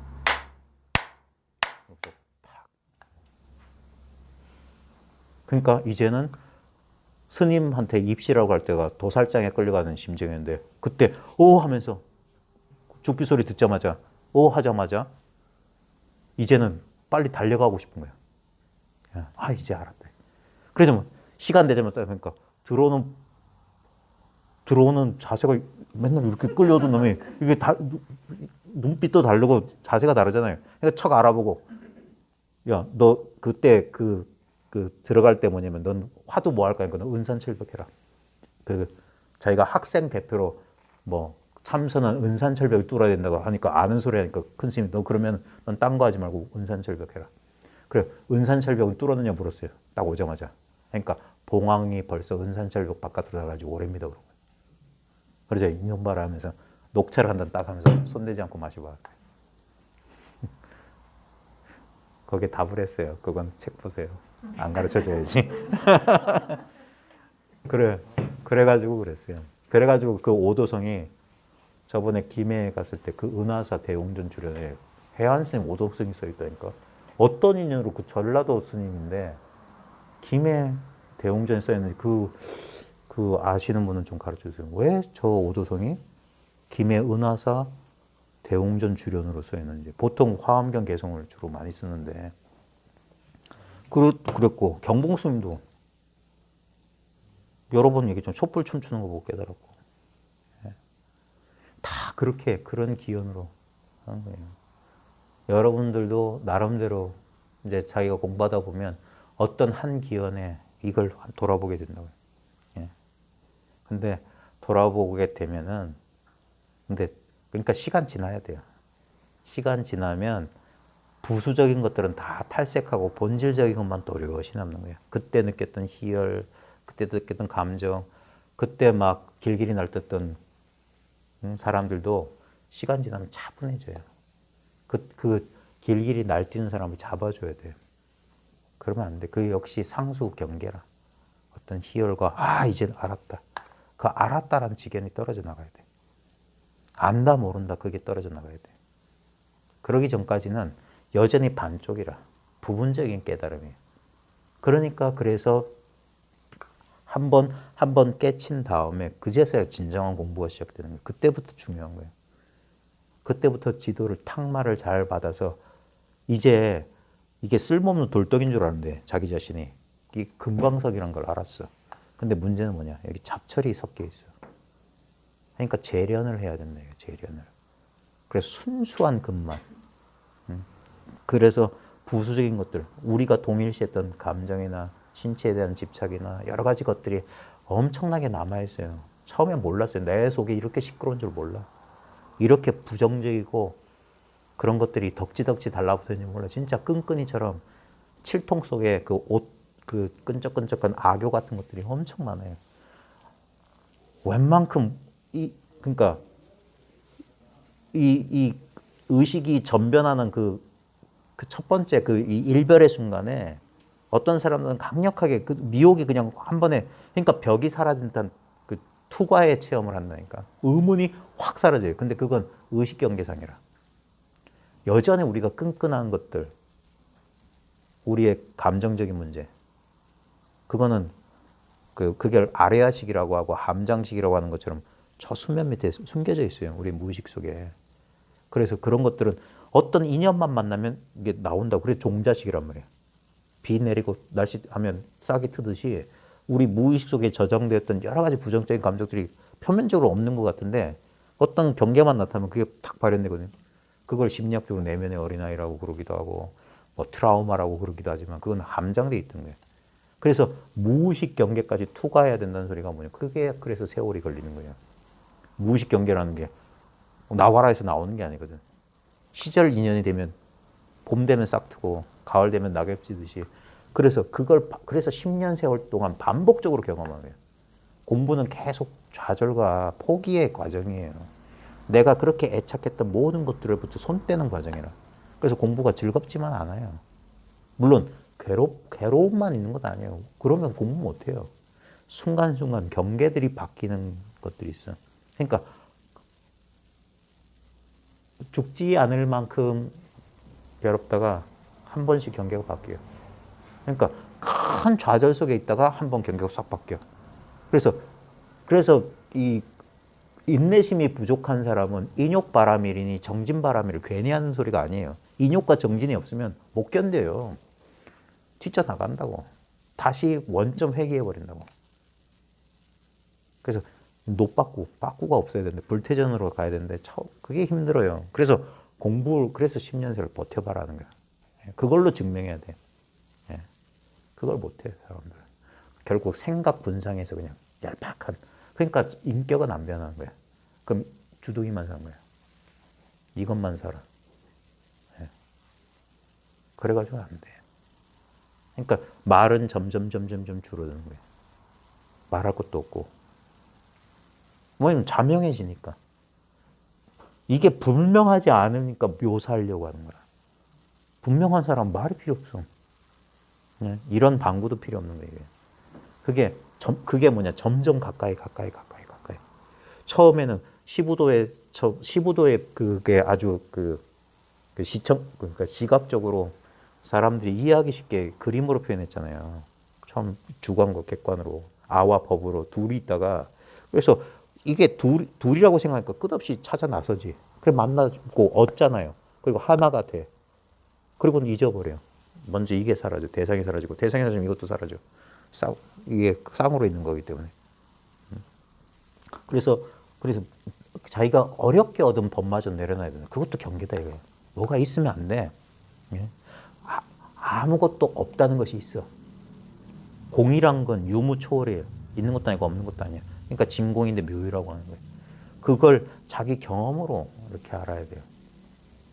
그러면서 그 10년 세월 동안 우리를 좌절케 하는 게 뭐냐면 자기가 그렇게 애착했던 자아상, 우리 자아상은 주로 뭐냐, 신체나 자기 감정에 끄달려요. 그 다음 생각. 그걸 자아라고 여기거든. 그걸 이제 크게 두 개의 장애라고 해요. 번뇌장과 소지장. 번뇌장이라고 하는 건 우리 감정적인 문제예요. 우리를 그렇게 허약하게 만드는 거. 우리는 어떤 감정을 감당하지 못해.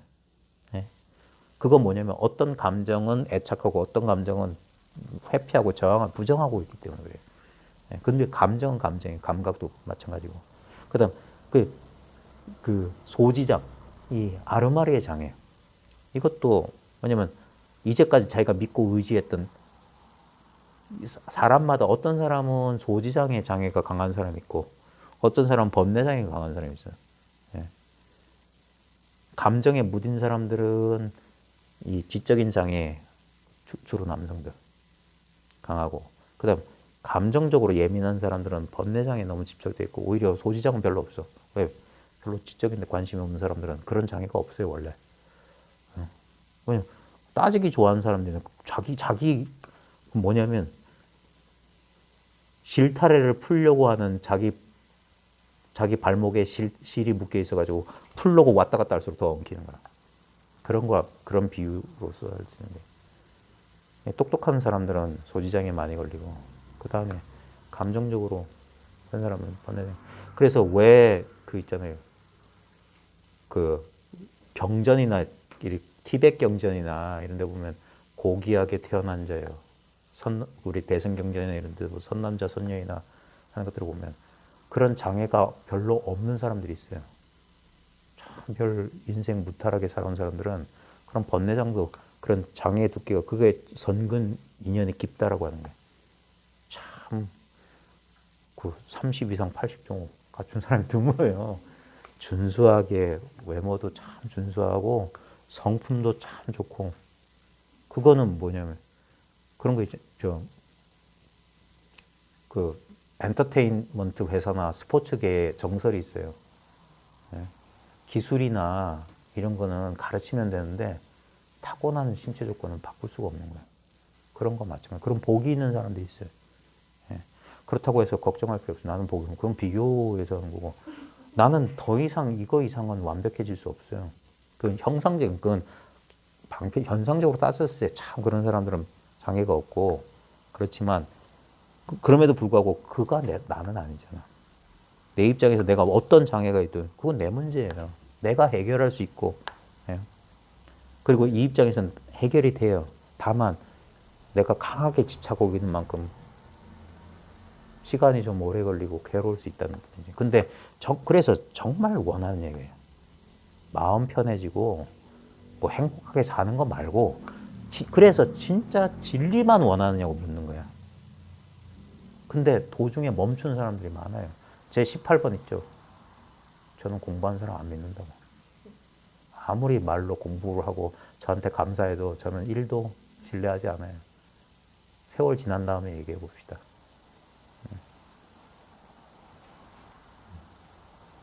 자기 문제는 자기가 해결할 수 있고 진짜 해결해야지.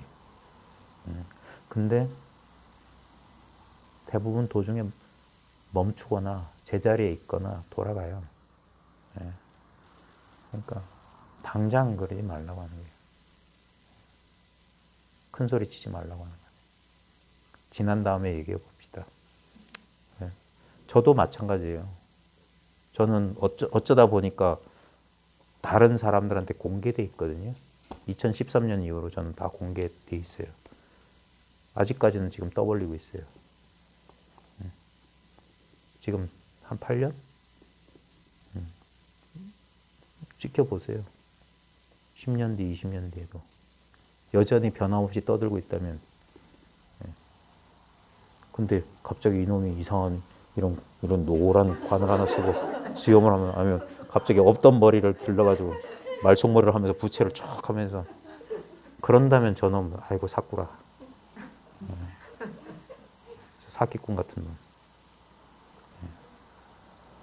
그러니까 같이 공부하는 거예요. 저도 공부해요. 저도 여러분들 없었으면 제 공부 별 볼 일 없었을 거예요. 제가 늘 강조드리는 거지만 혼자서는 절대 공부 안 돼요. 반드시 이건 공부는 왜 법회라는 말이 생겼냐면 이건 모여야 돼. 그리고 나눠야 돼요. 공유예요, 법은. 소유가 아니라 공유라고. 쉐어라고, 쉐어. 근데 대부분은 그래서 왜 보시가 육바람의 제일인데 그 제일 첫 번째 보시 가운데 법보시가 왜 제일이라고 하냐면 간탄심을 없애는 거야. 아 이건 내 거, 내 법. 그런 거 없어요. 그걸 고집할수록 법은 안 커.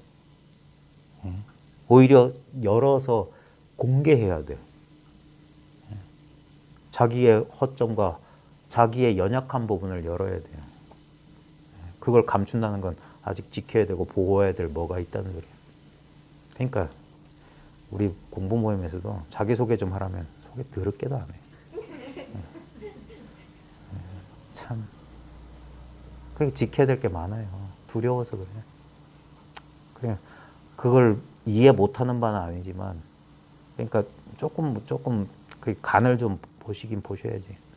열심히 간을 보시다가 믿음을 가지고 마음을 열어요. 자기를 보호하려는 그 문이 자기를 세상과 단절시킨다고. 그 답답함에서 벗어나고 싶어서 하는 공부지. 그러니까 자기 혼자 망상 속에서 산다고. 그러니까 도반을 만나라. 그리고 소통해라. 우리 이 도의 인연은 나중에 경험해 보시면 알겠지만 부모, 자식, 형제보다 이게 더 가까워요. 여긴 거리가 없다고. 배우자보다 더 가까워요. 지음자에 대한 그런 그 진짜 사랑의 감정 비슷해요. 한용운의 님의 침묵이나 구약의 그 시편이나 에가나 그 이슬람의 그 수많은 그런 연애 감정을 표현한 것 같은 그런 이 종교시가 있거든요. 그런 감정이 자연스럽게 나오는 거예요. 진짜 너 나가 없는 그 진짜 무분별의 그걸 이제 연민, 자비, 사랑 온갖 이름으로 하는데 그건 경험해 봐야 알지. 추상적으로 그걸 대상으로서 그건 학자들이나 하는 짓이고 이 공부한 사람은 자기가 바로 그것이어야 돼요. 자기가 바로 그 상태여야 돼. 그걸 맛보는 그 상태 바깥에 있는 객관적인 존재가 되는 게 아니라 자기가 바로 그 존재여야 돼. 그래서 실제로 자기가 그 상태에 있는 사람은 자기는 몰라요. 자기한테 너무 당연한 거예요. 자기 연민이나 자기 그 자뻑 그런 게 없다고. 자기가 그냥 자기인 건 너무 당연한 거니까. 그러니까 사람들이 자꾸 여기에 대해서 어떤 감정을 표시할 때마다 자기는 잘 이해를 못하겠어. 아무것도 한 것도 없는데 사람이 자꾸 그러고. 뭔 얘기하다 일로 가서 설봉. 네. 설봉이 그랬는데 그때 덕산 선생님을 보고 그랬어요. 공양주였는데 아니 저 늙은이가 종도 치지 않고 북도 울리지 않는데 발을 들고 어디로 가는 거 혼잣말 했어요. 그러면 보통의 덕산 같았으면 몽둥이를 들어서 때렸어야 되는데 노스님 종도 치지 않고 북도 울리지 않는데 발을 들고 어디 가십니까? 하면 뭔가 반응을 봐야 되는데 그 소리를 듣자마자 고개를 숙이고 방장으로 돌아갔다. 그걸 설봉이 자기 사형인 암두한테 자랑했어요. 사형, 내가 오늘 덕산 그 맨날 방망이 들어오는 노스님한테 저 늙은이가 종도 치지 않고 북도 울리지 않는데 제가 딱 한마디 했는데 찍소리 못하고 돌아가던데요. 딱 자랑을 했어. 그래서 암두가 그런 거야. 아하, 저 대단하던 덕산이 마루꾸를 모르는구나. 응? 그리고 그 얘기가 덕산 스님 귀에 들어갔어. 그리고 암두를 불렀어. 마루꾸를 모른다 하니까 네가 나를 지금 인정하지 않는 거냐 하니까 그 암두 스님이 그게 아니고요 스님 하면서 덕산 스님 귀에 대고 사부작사부작 얘기했대. 근데 다음날 법상에 올라와서 말이 싹 달라졌던 거야. 갑자기 법문이 달라졌대. 그러자 문 밖에 있던 암두가 박수를 치면서 깔깔깔 웃으면서 야, 저 덕산 노장이 드디어 마루꾸를 알았다. 근데 겨우 3년뿐이다. 그러니까 덕산 선생님 말년에 얘기겠지. 진짜 아니나 다를까 3년 뒤에 돌아가신 거야. 그리고 이게 공안이에요. 거기에 대해서 도대체 마루꾸가 뭘까 이거예요. 도대체 암두는 귀에다가 뭐라고 했는데 달라졌을까? 이게 공안이야. 여기에 대해서 한마디 일러라. 그래서 마루꾸 공안에 대해서 제대로 이루는 사람이 없다라고 남쪽에 누구하고 북쪽에 누구가 자꾸 그런 얘기를 했어요. 그 얘기예요. 그러니까 이 사람은 마루꾸? 그러니까 덕산 스님의 마루꾸가 있다면, 마루꾸라는 뭐가 있다면 덕산 스님 그 해달한 사람인데 임재와 쌍벽을 잇던 사람인데 어찌 알지 못했으며 그거 마루꾸가 만약에 있는데 몰랐다면 그 사람 사꾸라 아니냐 이거야.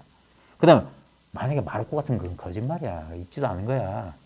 마루꾸가 없다면 암두 스님은 왜 덕산 스님이 아직 알지 못했다고 했느냐. 왜 공연한 시비를 없는 거 가지고 했느냐. 그러니까 화상께서는 자비로 가르쳐주십시오. 이게 마루꾸예요. 근데 여기 잘 보면 이 보엽 화상이 걸려있는 게 뭐냐면 이걸 뭐라고 해야 될까? 우리 아버지가 큰 병에 걸렸는데 우리 아버지 병을 나술 수 있는 약이 하나 있어.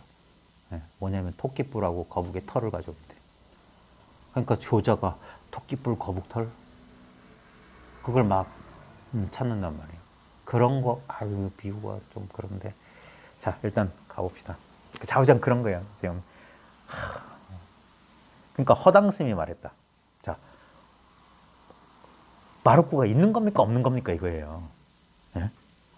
그러니까 토끼털 토끼뿔 거북털이 있는 겁니까 없는 겁니까 똑같다니까. 여기에 대해서 뭐라고 답해야 되냐 이거야. 토끼털이 있다고 해도 틀리고 없다고 해도 틀린 거예요. 왜? 애당초 여기선 이게 그러니까 허당스님의 답변을 잘 보라고. 나는 알지 못하니 그대는 운수자에 가서 물어봐라. 요걸 이제 우리 스타일로 말하면 이게 마리아 방구예요. 무슨 마리아 방구야. 응? 나는 알지 못하니 그러니까 이게 중국선이 약간 음흉스러워. 음흉해. 나는 알지 못하니 그대는 운수에 가서 물어봐라. 이 답을 한 겁니까 안 한 겁니까? 운수자에 가서 물어보러 가니 마침 운수자가 산을 거닐다 돌아와 물을 찾아 발을 씻으라 했다. 그러자 스님은 재빨리 자기가 아쉬운 사람이니까 재빨리 물을 가져다가 몸을 굽히고 손을 내밀어 그의 발을 씻어주며 고개를 좀 물었어. 운수자한테 보엽 스님 벌 닦아주면서 물었어. 덕산 스님의 마루꾸가 있는 것인지 없는 것인지 저는 알지 못하겠습니다. 토끼뿔이 있는 겁니까 없는 겁니까? 알지 못하겠습니다. 바라건대 수자께서 가르쳐 주십시오. 그러자 운수자는 양손으로 발 씻은 물을 끼얹으면서 말했다. 무슨 마루꾸가 있단 말인가? 그럼 뭐 마루꾸 없다는 소린가? 스님은 그 가르침을 밝히지 못하고 모르겠다 이 말이야. 다음날 허당 스님 다시 노 스님 찾아갔어요. 허당 스님에게 말했다. 내가 허당 스님이 다시 물어봤어요. 내가 그대에게 운수자에게 마루꾸를 물어보라고 했는데 그가 어떻게 말을 하던가. 그러니까 스님이 말했다. 보엽 스님이 화상의 명을 받들어 그에게 물었는데 그는 발 씻은 물을 제게 끼얹었습니다. 발 씻은 물 끼얹었대요. 마루꾸가 있습니까 없습니까? 물을 확 끼얹었어요. 허당 스님이 말했다. 그가 또 별다른 말은 하지 않던가? 그것뿐이든가 하니까 그가 무슨 마루꾸가 있느냐고 했습니다. 그러니까 허당 스님이 말했다. 그렇지. 내 그대에게 말하건대 그는 깨달은 사람이다. 그러자 보엽 스님은 여기서 의심의 혼이 풀렸다. 토끼뿔, 거북털 더 이상 찾지 않게 됐다. 마루꾸 있냐 없냐 찾지 않게 됐다. 이게 잘 전달될까 모르겠어요. 이게 공안이 그래서 자칫 이게 독인데 잘못 건드리면 중독이 되거든요. 사람을 살릴 수가 있는데 치명적인 병에는 독을 써야 되는데 그래서 이 공안은 함부로 보면 안 되고 공안을 깨달아서 처음 깨달아 들어가는데 공안은 별로 도움이 안 돼요. 깨닫고 난 뒤에 보면은 도움이 돼. 깨닫고 난 뒤에 남아있는 직연을 치유하는 데는 상당히 도움이 돼요. 언어가 남아있는 사람들, 생각 분별이 남아있는 사람들한테는 필요한데 이거는 근데 그래서 좀 개인적으로 해야 돼요. 그래서 밀실에서 조용히 둘만 하는 거예요. 그리고 신뢰가 쌓여있는 사람들 사이에서 해야 돼요. 안 그러면 아무 서로 이익이 없어요. 쓸데없이. 자, 선문의 공안 가운데 아까 말했던 그 이야기가 덕산탁발화예요. 덕산탁발화라는 화두는 예부터 뚫기 어려운 공안으로 정평나 있습니다. 그 덕산탁발화에서 북쪽에 계신 그분이 이런 얘기를 많이 했어. 우리는 보통 이제 이 공안에 대한 질문은 도대체 마루꾸가 뭐냐? 1번. 그 다음에 암두는 덕산 귀에다 뭐라고 했을까? 그걸 한번 말해봐라는 거예요. 그러면 온갖 얘기를 하는데 그걸 암두 밀개, 덕산탁발화를 암두 밀개라고 하는데 보통 그 두 개가 가장 메인 질문이에요. 근데 그 북쪽에 정강쌤이 그랬거든. 그 정강쌤 법문에 뭐냐면 그 두 질문 말고 설봉이 저 늙은이 북도 치지 않고 종도 울리지 않았는데 어디를 가는 거 했을 때 암두가 아무 말 못하고 고개 숙이고 방장으로 돌아간 도리가 있다. 그걸 전라도 사투리로 암도 귀방장도리를 일러라. 암두가 방장으로 돌아간 도리를 이루라. 그러면 또 속는다. 암두가 방장으로 돌아간 도리? 도리란 말이 있으니까 뭐고 거기 이치가 있는 줄 알아. 그게 토끼뿔 거북털이야. 마루꾸랑 똑같은 거야. 그러니까 질문은 다 다른 거 같지만 똑같은 걸 묻고 있는 거야. 마루꾸가 뭐냐? 암두는 덕산교에다 뭐라고 했을까? 덕산이 말없이 고개 숙이고 방장으로 돌아간 뜻은 뭐냐? 조사설의가 뭐냐? 부처가 뭐냐? 똑같은 소리예요. 진리가 뭐냐? 이거 언구가 아니에요. 근데 언구가 아닌 것도 아니지. 토끼뿔 거북털이. 그래놓고 제가 뒷문단에 그 얘기 쭉 해놓고 설봉 스님이 암두 스님에게 이야기를 하자 암두 스님이 말했다. 위대한 덕산 스님이 아직 마루꾸를 알지 못하는구나. 덕산 스님이 이 이야기를 듣고 시자를 시켜 암두 그 얘기를 했고, 자 거기 37쪽에 두 번째 문단에 이 이야기 가운데 등장하는 마루꾸는 보통 마루꾸를 네이버 검색하면 이렇게 나와요. 보통 모든 언구를 뛰어넘는 한마디, 모든 말을 초월한 한마디, 그 다음에 깨달음마저 초탈한 궁극의 경지를 가리키는 말, 이렇게 선악사전에는 나온다고 해요. 말로 사용됩니다. 근데 이건 마루꾸를 그러니까 이건 마루꾸를 이러면 속는 거야. 공안의 핵심은 암두 스님이 덕산 스님에게 가르쳐준 마루꾸가 무엇이냐는 문제입니다. 예부터 이와 관련된 왈가왈부가 많았습니다. 어떤 사람은 참으로 이 구절이 있다, 마루꾸가 있다. 이게 원어심유에 나온 걸 제가 인용한 거예요. 원어심유에도 마루꾸 얘기가 막 나오거든요. 지금도 현대에도 이 마루꾸에 대해서 요즘 사람들도 왈가왈부가 많아요. 마루꾸 진리란 게 있다. 처음에 깨달은 게 있고, 처음에 깨달은 다음에 완전히 깨닫기 위해서 마루꾸를 깨달아야 된다. 마루꾸를 깨닫지 못하면 완전히 깨달은 게 아니다라고 요즘도 이렇게 설명한 분들이 있어요. 참으로 이 구절이 있다 하기도 하고, 어떤 사람은 아비와 아들이 서로 부르고 화답하지만 실로 이 구절은 없다. 마루꾸 없다. 있다 없다예요. 근데 이건 토끼뿔 거북털 가지고 있다 없다 하는 거랑 똑같아요. 예. 그러니까 있다에도 걸리면 안 되고 없다에도 걸리면 안 돼. 그러면 이 마루꾸를 모르는 거예요. 하기도 하였습니다. 위의 예화 속 보엽스님 역시 마루꾸라는 것이 있다면 덕산과 같은 이가 알지 못할 리가 없을 것이고, 마루꾸라는 것이 없다면 어찌 암두 스님은 덕산이 그것을 알지 못하다고 했을까라고 의심하고 있었습니다. 있다 없다에 걸린 거예요. 다 걸려 있어요. 조주무자도 똑같아요. 무가 뭐냐 하면 그 유무가 아니거든. 있다 없다의 무가 아니에요. 그래서 허당 스님에게 물어보았더니 스님은 대답 대신에 운수자에게 물어보라고 합니다. 운수자에게, 난 모르겠으니까 운수자에게 물어봐. 보엽 스님이 허당 스님의 지시에 따라 운수자에게 앞에 의문을 묻자, 요때 이제 선사들처럼 흉내내서 차거를 붙이면 할로 죽게다. 허당 스님이 난 모르겠으니까 운수자에게 물어봐 해서 보엽 스님이 운수자에 가면 거기에 대해서 차거를 붙이니까 알로 죽게다. 어리석은 강아지가 흙덩어리를 쫓는구나. 이런 차거를 붙일 수 있는 거예요. 속았다. 허당 스님한테 보엽이 속았어. 나는 모르겠으니까 운수자에게 물어봐. 마루꾸가 있는 겁니까 없는 겁니까의 답이에요. 허당 스님의 답이에요. 난 모르겠으니까 운수자에게 물어봐. 근데 이 사람 말을 쫓아가서 운수자한테 가서 물었어. 그래서 운수자에게 앞에 의문을 묻자 운수자는 발 씻던 물을 끼얹어.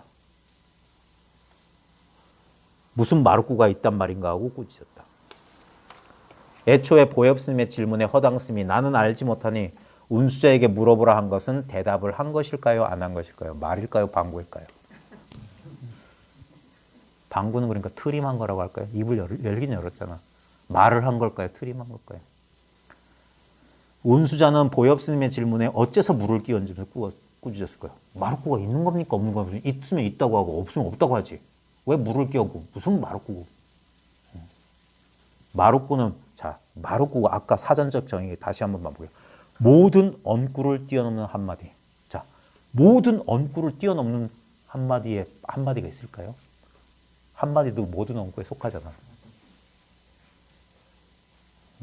모든 언구를 뛰어넘는 한마디건을 다시 마루꾸라는 언구에 가로막히면 꿈에도 마루꾸를 깨닫지 못한다. 거북털 토끼뿔 거북털이 가로막히면 없다고 해도 안 돼요. 분명히 토끼뿔 거북털 했잖아. 있다고 해도 안 돼요. 왜? 토끼뿔 거북털은 있는 게 아니지. 예? 있다도 안 되고 없다도 안 돼. 우리 생각이 이 양변을 떠나야 된다. 붕어빵이란 말만 듣고 빵에 붕어가 없다고 따진다면 어리석다고 해야 할까요? 순진하다고 해야 될까요? 다음과 같은 이야기가 있습니다. 또 다른 예화를 들었어요. 한승려가 마조스님에게 물었습니다. 모든 분별을 끊고서 사구백비를 넘어서 조사가 서쪽에 온 뜻을 바로 가르쳐 주십시오. 그러니까 진리가 뭡니까? 물어본 거예요. 뭐 어렵게 말했지만. 그래서 마조스님이 말했다. 내가 오늘은 그럴 기분이 아니니까. 내가 말해줄 기분이 아니야. 그대는 지장에게 가서 물어보라. 지장이라는 제자가 있었거든요. 그러니까 그 승려가 지장 스님에게 가서 물었어요. 아까 보혜스님 똑같잖아. 난 잘 모르겠으니까 저 운수자한테 가서 물어봐. 말고 진리가 뭡니까? 했는데 난 잘 모르겠으니까 운수자한테 가서 물어봐.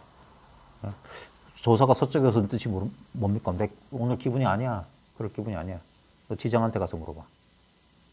이게 뭐냐면 옛부터 이런 비유를 썼어요. 날카로운 칼을 슬쩍 비킨다. 흘려보낸다. 칼을 막 칼로 막는 게 아니라 답을 탁 내미는 게 아니라 슬쩍 그럼 지풀에 가서 자빠진다 이게. 이게 중국 사람들 좀 음흉한 흘려보내는 기술이거든요. 태극권이나 이런 데 보면은 세게 공격하는 사람을 맞받아치면 자기도 다쳐. 왜냐면 거기에 대해서 저랑 대화할 때 사람들이 답답함을 느끼는 게 뭐냐면 제가 그 사람들이 원하는 답을 안 줘요. 왜냐면 그러면 계속 말이 꼬리가 물러. 그러니까 제가 키보드로 공부 못한다고 하는 거예요. 괜히 인터넷 댓글이나 달고 그래. 그렇게 공부하는 사람 아무도 없어요. 그러니까 그 답답함을, 그러니까 그걸 인연이라. 인연이 없으면 공부를 못해요. 잘 맞아야 돼요. 꼭 저 같은 사람 아니더라도 이 세상에 떠드는 사람들 많으니까 자기 입맛에 맞는 사람 찾아보는데 저는 좌우지간 그래요. 좌우지간 그런 사람들하고는 별로, 왜냐면 시간이 아까워서 그래요. 그거 설명하는데 너무 오랜 시간이 걸려요. 근데도 이런 불친절함을 받아들일 수 있는 사람이라면 공부할 수 있어요. 저랑 공부할 수 있어요. 그러니까 지장 스님에서 물은 지장이 말했다. 그대는 어쩌요? 마조 스님한테, 큰 스님한테 왜 안 물었냐 하니까 스님께서 저에게 마조 스님이 스님한테 물어보라던데요. 그러니까 지장이 딱 눈치를 챘어. 그냥 지장 스님은 손으로 머리를 만지지 말이다. 내가 오늘 머리가 아프니까 너는 회해 사형하게 자기 사형한테 백장회의가 있었거든. 물어라. 그러니까 그 승려가 다시 회해 스님에게 가서 물으니 회해 스님이 말했다.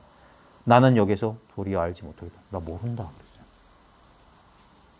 자, 마조 스님은 야, 내가 오늘 기분이 그게 아니야. 그러니까 너 지장한테 가서 물어라. 지장한테 물었더니 내가 오늘 머리가 아프니까 회해한테 물어라. 회해한테 물었더니 난 모른다. 자, 이걸 계속 말만 쫓아다니는 사람은 이 말을 못 알아들은 거예요. 이 말인지 방구인지를 못 알아들은 거예요. 그 승려가 다시 원점으로 돌아가잖아요. 아까 이야기가 똑같아요. 다시 보엽스님 운수자 갔다가 다시 그 허당 스님한테 돌아갔듯이 마조 스님한테 왔어. 마조 스님이 이러한 일을 이야기하자 마조 스님이 말했습니다. 이게 힌트예요. 마지막에 그래 내가 이제 말한다. 그 운수자 깨달은 사람을 거기서 이제 이 사람은 알아차렸거든. 그런 거랑 똑같이 야 지장의 머리는 희고 회의 머리는 검구나. 이것도 화두예요. 그러면 이거 희고 검고가 뭐지? 이러노. 거기가 공안의 눈이 핵심이 거기 있는 게 아닌데 이런 식으로 살짝 스토리 속에 속이는. 왜냐하면 스토리는 다 분별이거든. 그럼 분별 속에서 자기가 속는 거라. 그러니까 속는지 안 속는지 테스트하는 거라. 그러니까 깨닫기 전에는 안 돼. 자기가 분별과 분별 아닌 것을 경험해 본 사람이 그 쿵푸 팬더 보면 팬더를 그 기관이라고 하는 기계 장치 뭐 톱니바퀴 돌아가서 막 공격하는 그 속에 넣어서 그 팬더가 처음에 막 얻어 터지고 나가 떨어지잖아. 공하는 그런 기관 장치예요. 소림 18방 뭐 이런 36방 같이 관문을 뚫고 나가게 하는 거라. 분별의 관문. 그게 문문관 48칙, 벽암록 100칙, 종록 100칙, 우리 선문념선 1461칙. 전부 그거예요. 기관 장치라. 분별에 속냐 안 속냐. 교묘한 말을 쓰거든. 여기서 마조 스님과 지장 스님, 회해 스님은 승려의 질문에 답을 한 것일까요? 하지 않은 것일까요? 말을 한 것일까요? 방구를 낀 것일까요? 마루꾼이 조사가 서쪽에서 온 뜻이니 하는 말에 해당하는 실체가 있다면, 토끼뿔 거북털의 실체가 있다면 그것은 제법무화의 불법이 아니고, 그렇다고 그러한 말에 해당하는 실체가 없다면, 아무것도 없다면 불법이라는 것은 허황되기 짝이 없는 허무예요. 짝이 없는 겁니다. 그러니까 있다 없다 양변이거든요. 있다고 하면 상견이요, 없다고 하면 단견이라. 단상의 이변이라. 그래서 여기서 그러면 그러니까 생각에서 나온 답은 아니라고. 눈발근이라면 있다와 없다라는 것마저도 나아가 일체의 사량과 분별이 모두 얹고 말과 개념일 뿐이라는 사실을 간파할 수 있을 것입니다. 모든 얹고 말과 개념에 속지 않는다면 나는 알지 못한다 라는 말은 실제로 무엇일까? 난 모르겠어. 그 말에 속지 않으면 난 모르겠어가 뭐냐고, 무가 뭐냐고, 마상근이 뭐냐고, 정전백수자가 뭐냐고. 말의 뜻이 아니라면 난 몰라, 무. 그러니까 이게 대답을 한 거야, 안 한 거야? 아, 거기에 걸리지 않는 거야. 운수자에게 물어보라, 비장에게 물어보라, 회해에게 물어보라는 말은 실제로 무엇일 거야? 그 말의 뜻을 쫓아가지 않으면 난 모르겠다. 운수자에게 물어보라, 지장한테 물어보라. 난 머리가 아프니까 난 그럴 기분이 아니다. 그리고 말 없이 발씨는 물을 끼얹는 행위는 또 무엇일까요? 말만 그러냐? 물 끼얹는 건 뭐냐? 무슨 마루꾸가 있단 말인가? 라는 말은 마루꾸가 없다는 말일까요? 이 모든 의문 역시 또 다른 얹고 말과 개념이라는 사실을 명심하십시오. 그리고 여기에서 어떤 이해가 찾아와도 아, 내가 알았다. 아, 이게 이런 뜻이구나. 그래도 그게 뭡니까? 그 역시 또 다른 얹고 말과 개념일 뿐이라. 그러면 뭐냐 이거예요. 자, 여기서 어떻게 해야 할까요? 이게 제 함정이에요. 그러면 또 생각한다. 어떻게 해야 되지? 제주도 돌하루방에게 물어보십시오. 멋을 부린 거예요. 경어선사 참송곡에도 하고 싶은 말은 참 많은데 해놓고 맨 마지막에 돌계집이 아이 나면 그때 가서 물어보서 대답하겠다. 그런 소리예요. 그게 말한 거야, 말 안 한 거예요. 그러니까 말했다 해도 속하지 않고 말을 했지만 말이 안 돼. 근데 말을 안 한 건 아니야. 그러니까 이런 식으로 말, 그걸 격액구려라고. 네. 제주도 돌아보라고 물어봐라. 근데 자기한테 자명한 사람은 애초에 여기 속질 않아요. 근데도 꽤나 공부를 한 사람들 가운데서도 마루꾸에 속아. 마루꾸란 말에 걸려. 모든 언구를 초월한 말인데 모든 언구를 초월한 말은 말과 개념이 아니에요. 말과 개념이 아닌 걸 말과 개념으로 그런 이해야. 아르마리라. 그 아르마리가 딱 탕진돼야지. 그 힌트가 옛 조사 스님들이 힌트를 줬어요. 마루꾸를 알고자 하면 최초꾸를 알아야 한다. 마루꾸를 알고자 하면 최초꾸를 알아야 된다. 최초꾸는 뭐냐면 입 열기 전에 한마디가 있다 이거예요. 입 열기 전에 거기 진리 한마디가 있다. 요한복음에 태초에 말씀이 있었다. 그 말이에요. 그 말씀은 입 벌리는 말이 아니에요. 그러니까 말 후 맨 마지막 말이 다 끝난 다음에도 한마디가 있다. 그러니까 입 열기 전이나 말이 끝난 다음에 한마디 같지. 그러면 어떻게 되냐? 그 말도 그 마디가 되는 거예요. 그러니까 화두도 그거가 되는 거예요. 무가 바로 그거예요. 최초구이자 마루구가 되는 거예요. 화두 자체가. 화두라는 게 말이란 뜻이거든요. 그러니까 최초구는 그 말 이전이고 마루구는 말 이후야. 그러면 말도 그거야. 왜? 이거밖에 없거든. 그걸 마루구라 한다. 그 뭐냐? 마루구라는 그래 내가 이거는 알았는데 이거를 뛰어넘는 뭐가 있는 게 아니에요. 이거보다 천기누설. 그러면 사람들이 그렇구나. 그건 지견이에요. 네. 그래서 옛사람들이 그래서 이걸 파설이라고 해서 공안에 대해서 힌트를 안 주고 그 설명을 안 해주는 이유는 스스로 뭐 어쩌고저쩌고 하라는데 요즘은 그런 시대도 아니고 그 다음에 이건 이미 파설돼 있어요. 설파돼 있다고. 네. 그리고 그걸 내가 알았구나 해서 살아보시라고. 그거 알았다고 우리 도판에 우리 공부하는 데 보면은 이 공안탁마라고 해가지고 막 하면서 마치 공안에 어떤 특정한 답이 있는 것처럼 이렇게 지도하는 게 있거든요.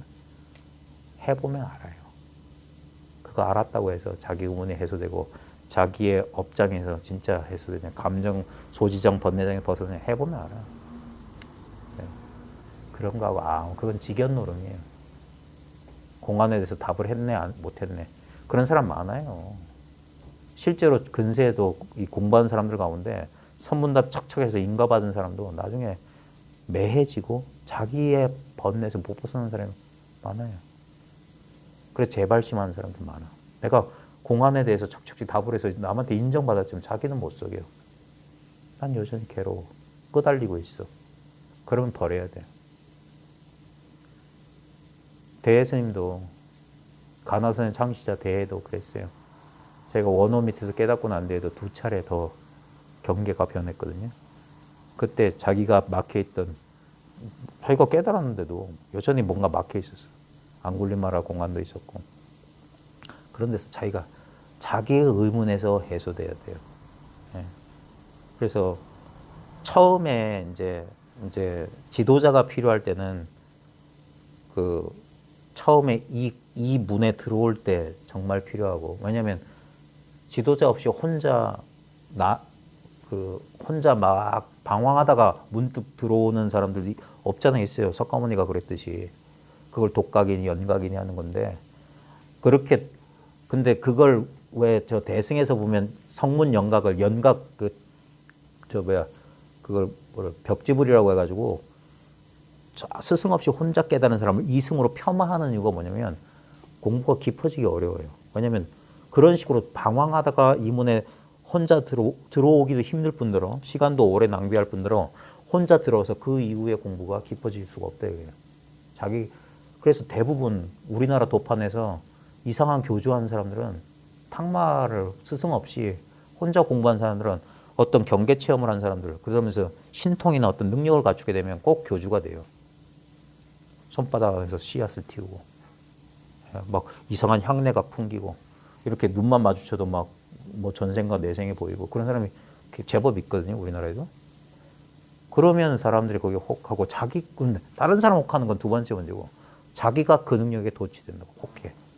그래서 자기가 경전 쓰고 그런 사람 많아요. 자기가 부처라고 그런 사람 있어요. 아는 사람 알 거야. 어느 산에 누구 뭐 그런 사람도 있어요. 그게 도취된다고. 그거는 혼자 공부해서 그래요. 그래서 선문에서는 무사자원은 심화외도라. 사마외도. 스승 없이 깨달은 놈은, 스승 없이 혼자 깨달은 놈은 삿된 마구니 외도다. 이런 험한 말을 해요. 혈맹론 같은 데 보면. 왜 그러냐면 이 공부는 반드시 그래서 선지식에 의지해서 처음에 입문할 때도 그러면 시간 낭비가 적을 뿐더러 그 이후 공부에도 중요한 거예요. 마치 셀파를 동반하고 히말라야 등반하는 거랑 똑같아요. 셀파 없이 등반할 때랑 셀파랑 등반할 때랑 그런 거와 같아요. 그래서 그런 인연이, 그래서 제일 중요한 게 인연이고 그 인연을 통해서 공부를 하고 그 다음에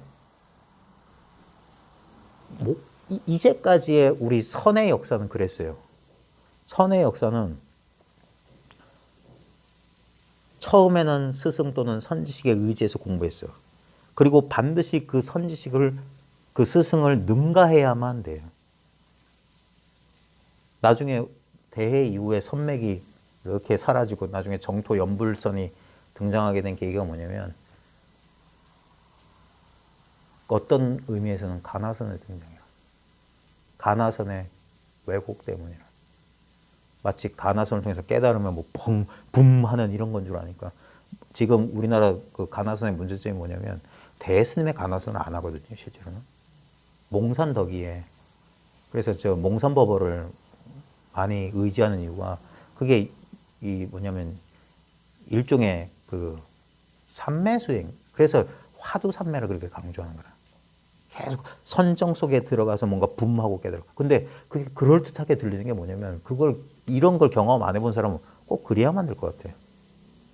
근데 번뇌망상이 이렇게 많은데 이게 사라지지 않고서 어떻게 깨달음이 있냐? 왜냐면 그건 추상적인 깨달음을 지금 생각하고 있어요. 있는 그대로 보지 못해서 그래요. 근데 이거는 뭐 왈가왈부해서 되는 게 아니고, 그래서 이제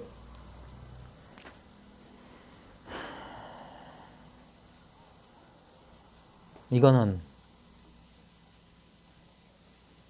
제일 중요한 건 스스로 공부해 봐서 이걸 자기가 체득을 하고 경험을 해봐야 돼요. 이거는 뭐 그래서 왈가왈부의 문제가 아니야. 자기가 맛을 보고 경험하게 되면은 자기 의문은 해소돼. 예. 그리고 이것이 자기의 주관적인 착각이 아니라는 것을 그래서 같이 공부해 보면 알아요. 그러면 이게 아주 보편적이고 누구나 가능하다는 사실을. 예. 사람들이 또 하나의 깨달음의 신화 가운데 아주 심각한 신화가 뭐냐면 깨달음이 아주 어렵고 특별한 사람들만 가능할 거라는 선입견이에요. 그건 부처님 초기경전만 봐도 알 수 있어요. 부처님 초기경전에 보면은 5만 떼만 사람들이 깨달아요. 첫 번째, 부처님이 정각을 이루고 깨닫게 된 5비구. 그 사람들 수행한 거 아니에요. 그냥 말 끝에 깨달았어요. 그 다음에 그 5비구를 만나러 가는 도중에 만난 어떤 제가자 있어요. 제가자의 깨달음도 초기경전, 아주 초창기 기록에 있어요. 그리고 뭐 아이를 잃은 뭐 엄마가 아이 살려달라고 왔다가 나중에 그 겨자씨 구해라. 아무도 죽지 않은 집안의 겨자씨.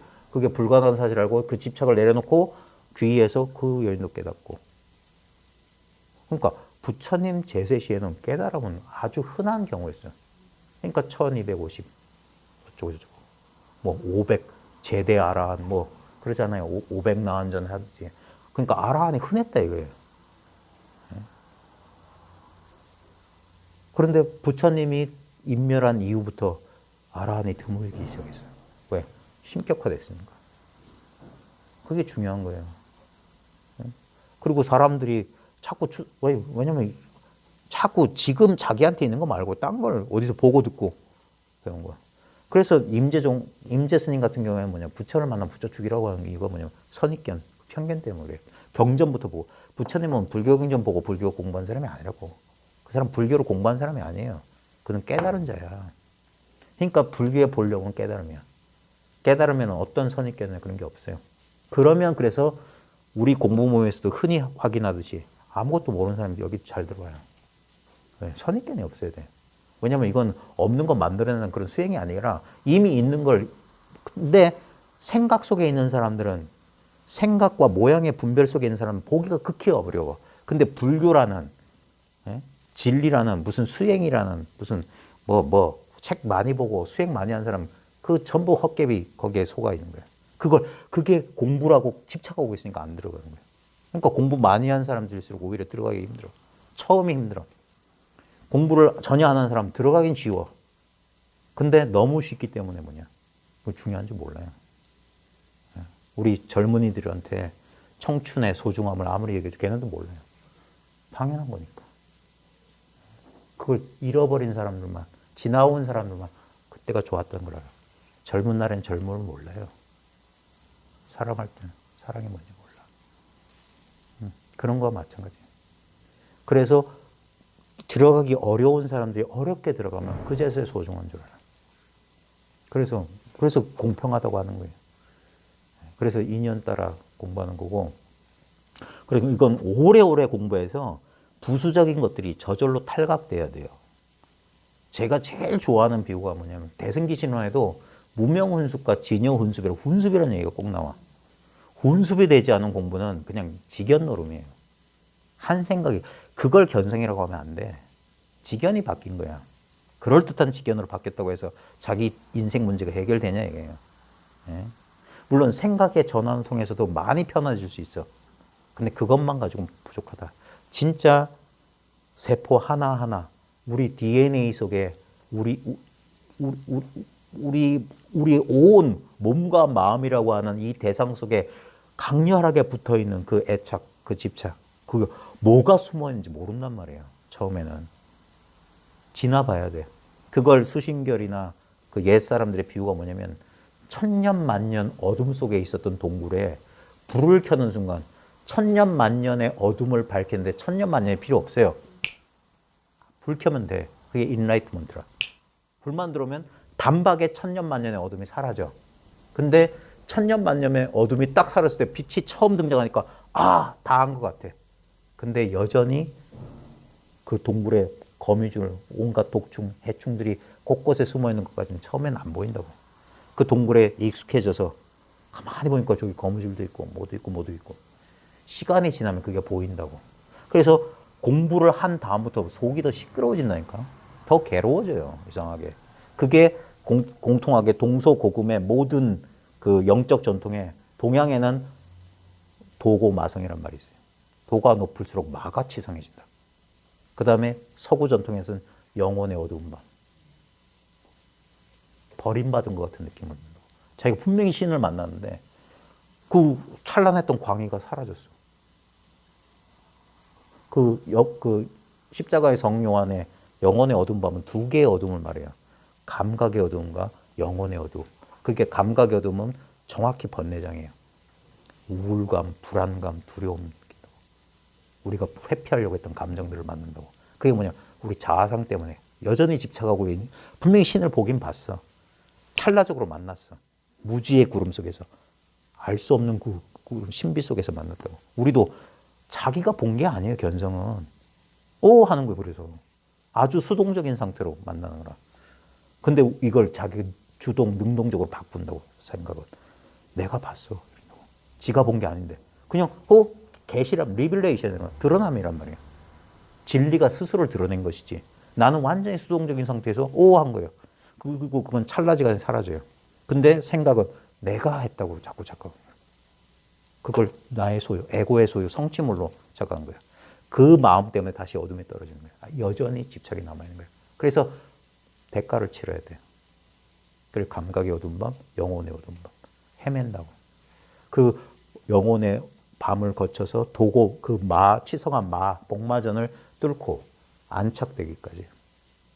그 기간은 정해질 수 없는데, 제 통계적인 연구 결과에 따르면 대략 10년에서 15, 16년, 20년까지는 안 가더라. 그 정도면은 안정이 돼요. 안정된다는 건 뭐냐? 이제는 다른 셀파의 도움 없이 충분하게 익숙해졌기 때문에 스스로 그때부터 공부한다. 그걸 보살 십지로 하면 그때서야 이제 빠꾸가 없대요. 불태전지라. 그게 안정된 거예요. 그때부터 혼자 그 길을 가면 돼요. 여전히 가야 돼요. 갱참 30년이라 다시. 그러니까 시간이 많지 않다고 하는 거예요. 그러니까 20대, 30대 젊을 때 공부하라는 소리가 그거예요. 그래야지. 그래봤자 30대에 그래봤자 혼자 공부할 나이가 50대예요. 그리고 30년, 80년. 그러면 자기 한 생에. 근데 그건 사람마다 다 달라요. 어떤 사람은 우리 모임에서도 가만히 보니까 제가 10년 얘기하는데 한 3년, 5년 만에 제가 10년 만에 10년쯤 지나서 이렇게 그 망상에서 좀 자유로워졌던 더 이상 없구나 도달하는데 안 그러면 나 같은 인간이 필요 없지. 내가 10년 걸렸으니까 너도 10년 걸려? 그럼 코치가 왜 필요해? 혼자 하지. 그러니까 물론 그렇다고 해서 어떤 사람은 10년이 지나도 안 되는 사람은 안 되지. 그건 둘 중에 하나지. 코치가 엉망이거나 말을 안 들었거나. 그러니까 저도 그래서 일종의 실험이에요. 제가 이 공부 모임할 때 10년만 이렇게 할 거다 한 이유가 진짜 이게 맞는지 안 맞는지 한번 그 세월 동안 증명해 보이는 거예요. 제가 그래서 여러분들이 저한테 감사하다고 하면 저 정말 몸둘 바를 몰라요. 괜히 겸손한 척 하는 거 아닙니다. 진짜 몸둘 바를 몰라요. 저한테는 이게 큰 감동을 주진 않았어요. 근데 어떤 분들이 여기에 막 이런 걸 보면은 마치 건강한 사람한테 약발이 별로 안 받아요. 저는 그렇게 어렵게 안 살았어요. 뭐 죽을 것 같은 고통에서 산 적도 없었고 인생에 큰 풍파가 없었어요. 그래서 내가 이 공부를 한 건 내가 뭐 생사의 고통에서 벗어나기 그런 거 아니었어요. 그냥 호기심이었어. 진짜 진리가 뭐냐. 이것만 궁금했지. 이 번뇌 망념에서 다음 생에는 결코 태어나지 않을 이러는 거 아니었어요. 진짜 궁금했어요. 저 어릴 때부터 뭐 속닥속닥 하는데 나만 모르는 것 같으면 견딜 수가 없었어. 끝까지 뭐 얘기했는지 알기 전까지는 잠도 안 잤다니까, 어릴 때부터. 그냥 궁금했을 뿐이고. 그러니까 하고 뭐 10년 고생 끝에 이것뿐이구나 해서도, 그러니까 나는 뭐 그렇게 뭐 이런 거 아니에요. 그냥 그래, 난 이걸로 좋게 이거예요. 더 이상. 근데 그런 분들을 보면 오히려 제가 고마워요. 뭐가 고맙냐면 내가 틀린 길을 가지는 않았구나. 이게 내 주관적인 착각이 아니구나. 그래서 여러분들이 저를 구원해 준다니까요. 여러분들이 제 공부를 증명해 준다니까요. 그래서 여러분들이 이렇게 공부, 이거 그런 걸 했을 때 일종의, 그래서 제가 이게 진리 실험이라고 하는 거예요. 일종의 귀납이에요. 되는지 안 되는지 확인해 보는 거라. 그래서 이 데이터가 쌓이고 쌓여서 아직까지 이 전 근대적 전통에서는 일종의 이건 신비주의였다고요. 그러니까 이걸 공개를 안 했어요. 실험 결과를. 소스를 공개해야 돼요. 그래야 더 창의적인 프로그램이 나온다니까. 그러니까 그 있잖아. 나를 밟고 올라가라. 근데 그런 심정돼요. 제가 선생이잖아요. 선생이 내가 가르친 제자가 나보다 못되기를 바라는 선생이 있을까요? 나보다는 성공해야지. 나보다 뭐가 좀 잘난 게 있어야지. 안 그러면 그게 무슨 선생이야. 그런 거예요. 선의 역사가 그걸 증명했어요. 그래서 자기보다 못한 사람한테는 법을 전하지 않는다. 못한 사람한테 법을 전한 결과가 선종의 맥이 끊어진 거야. 그래서 옛사람들은 안전하면 안전했지. 나한테 충성을 다했다고 옛다 전법 깨주고 그런 게 없다. 분명히 얘기했어요. 만약에 내가 나보다 못한 놈한테 전하면 내 제자는 지보다 못한 놈한테 전해. 그러니까 갈수록 법이 쇠퇴한다고. 그러니까 이건 제가 맞는지 모르겠어요. 정강선사가 종남 스님한테 법 전할 때 3배로 올렸대. 제자를 법상에 올려놓고. 제가 이게 하도 오래전에 막 해서 내가 주관적인 착각인 줄 알고 있는데 나중에 용화선언이나 이런 데 법문 많이 들으시면 맞는지 한번 해야지. 그게 사실인지. 제가 알기로는 그렇게 알고 있어요. 그때 저도 나름대로 제가 약간 센티멘탈하거든요. 마음 감동. 울컥했어. 그래야지. 그러면서 부디 후학을, 뒷사람을 좀 도와달라고. 그래서 부촉이라고 하는 거예요. 부탁드린단 말이에요. 부탁을 드린 거예요. 제자가 나보다 뛰어난 사람이어야 돼요. 그러니까 스승이 고개를 숙이는 거예요. 부디 후학을.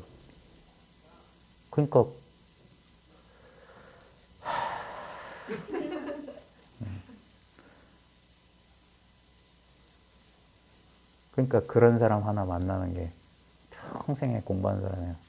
그런 거죠. 그래서 그 선의 역사에 보면 제자가 스승을 가르친다니까요.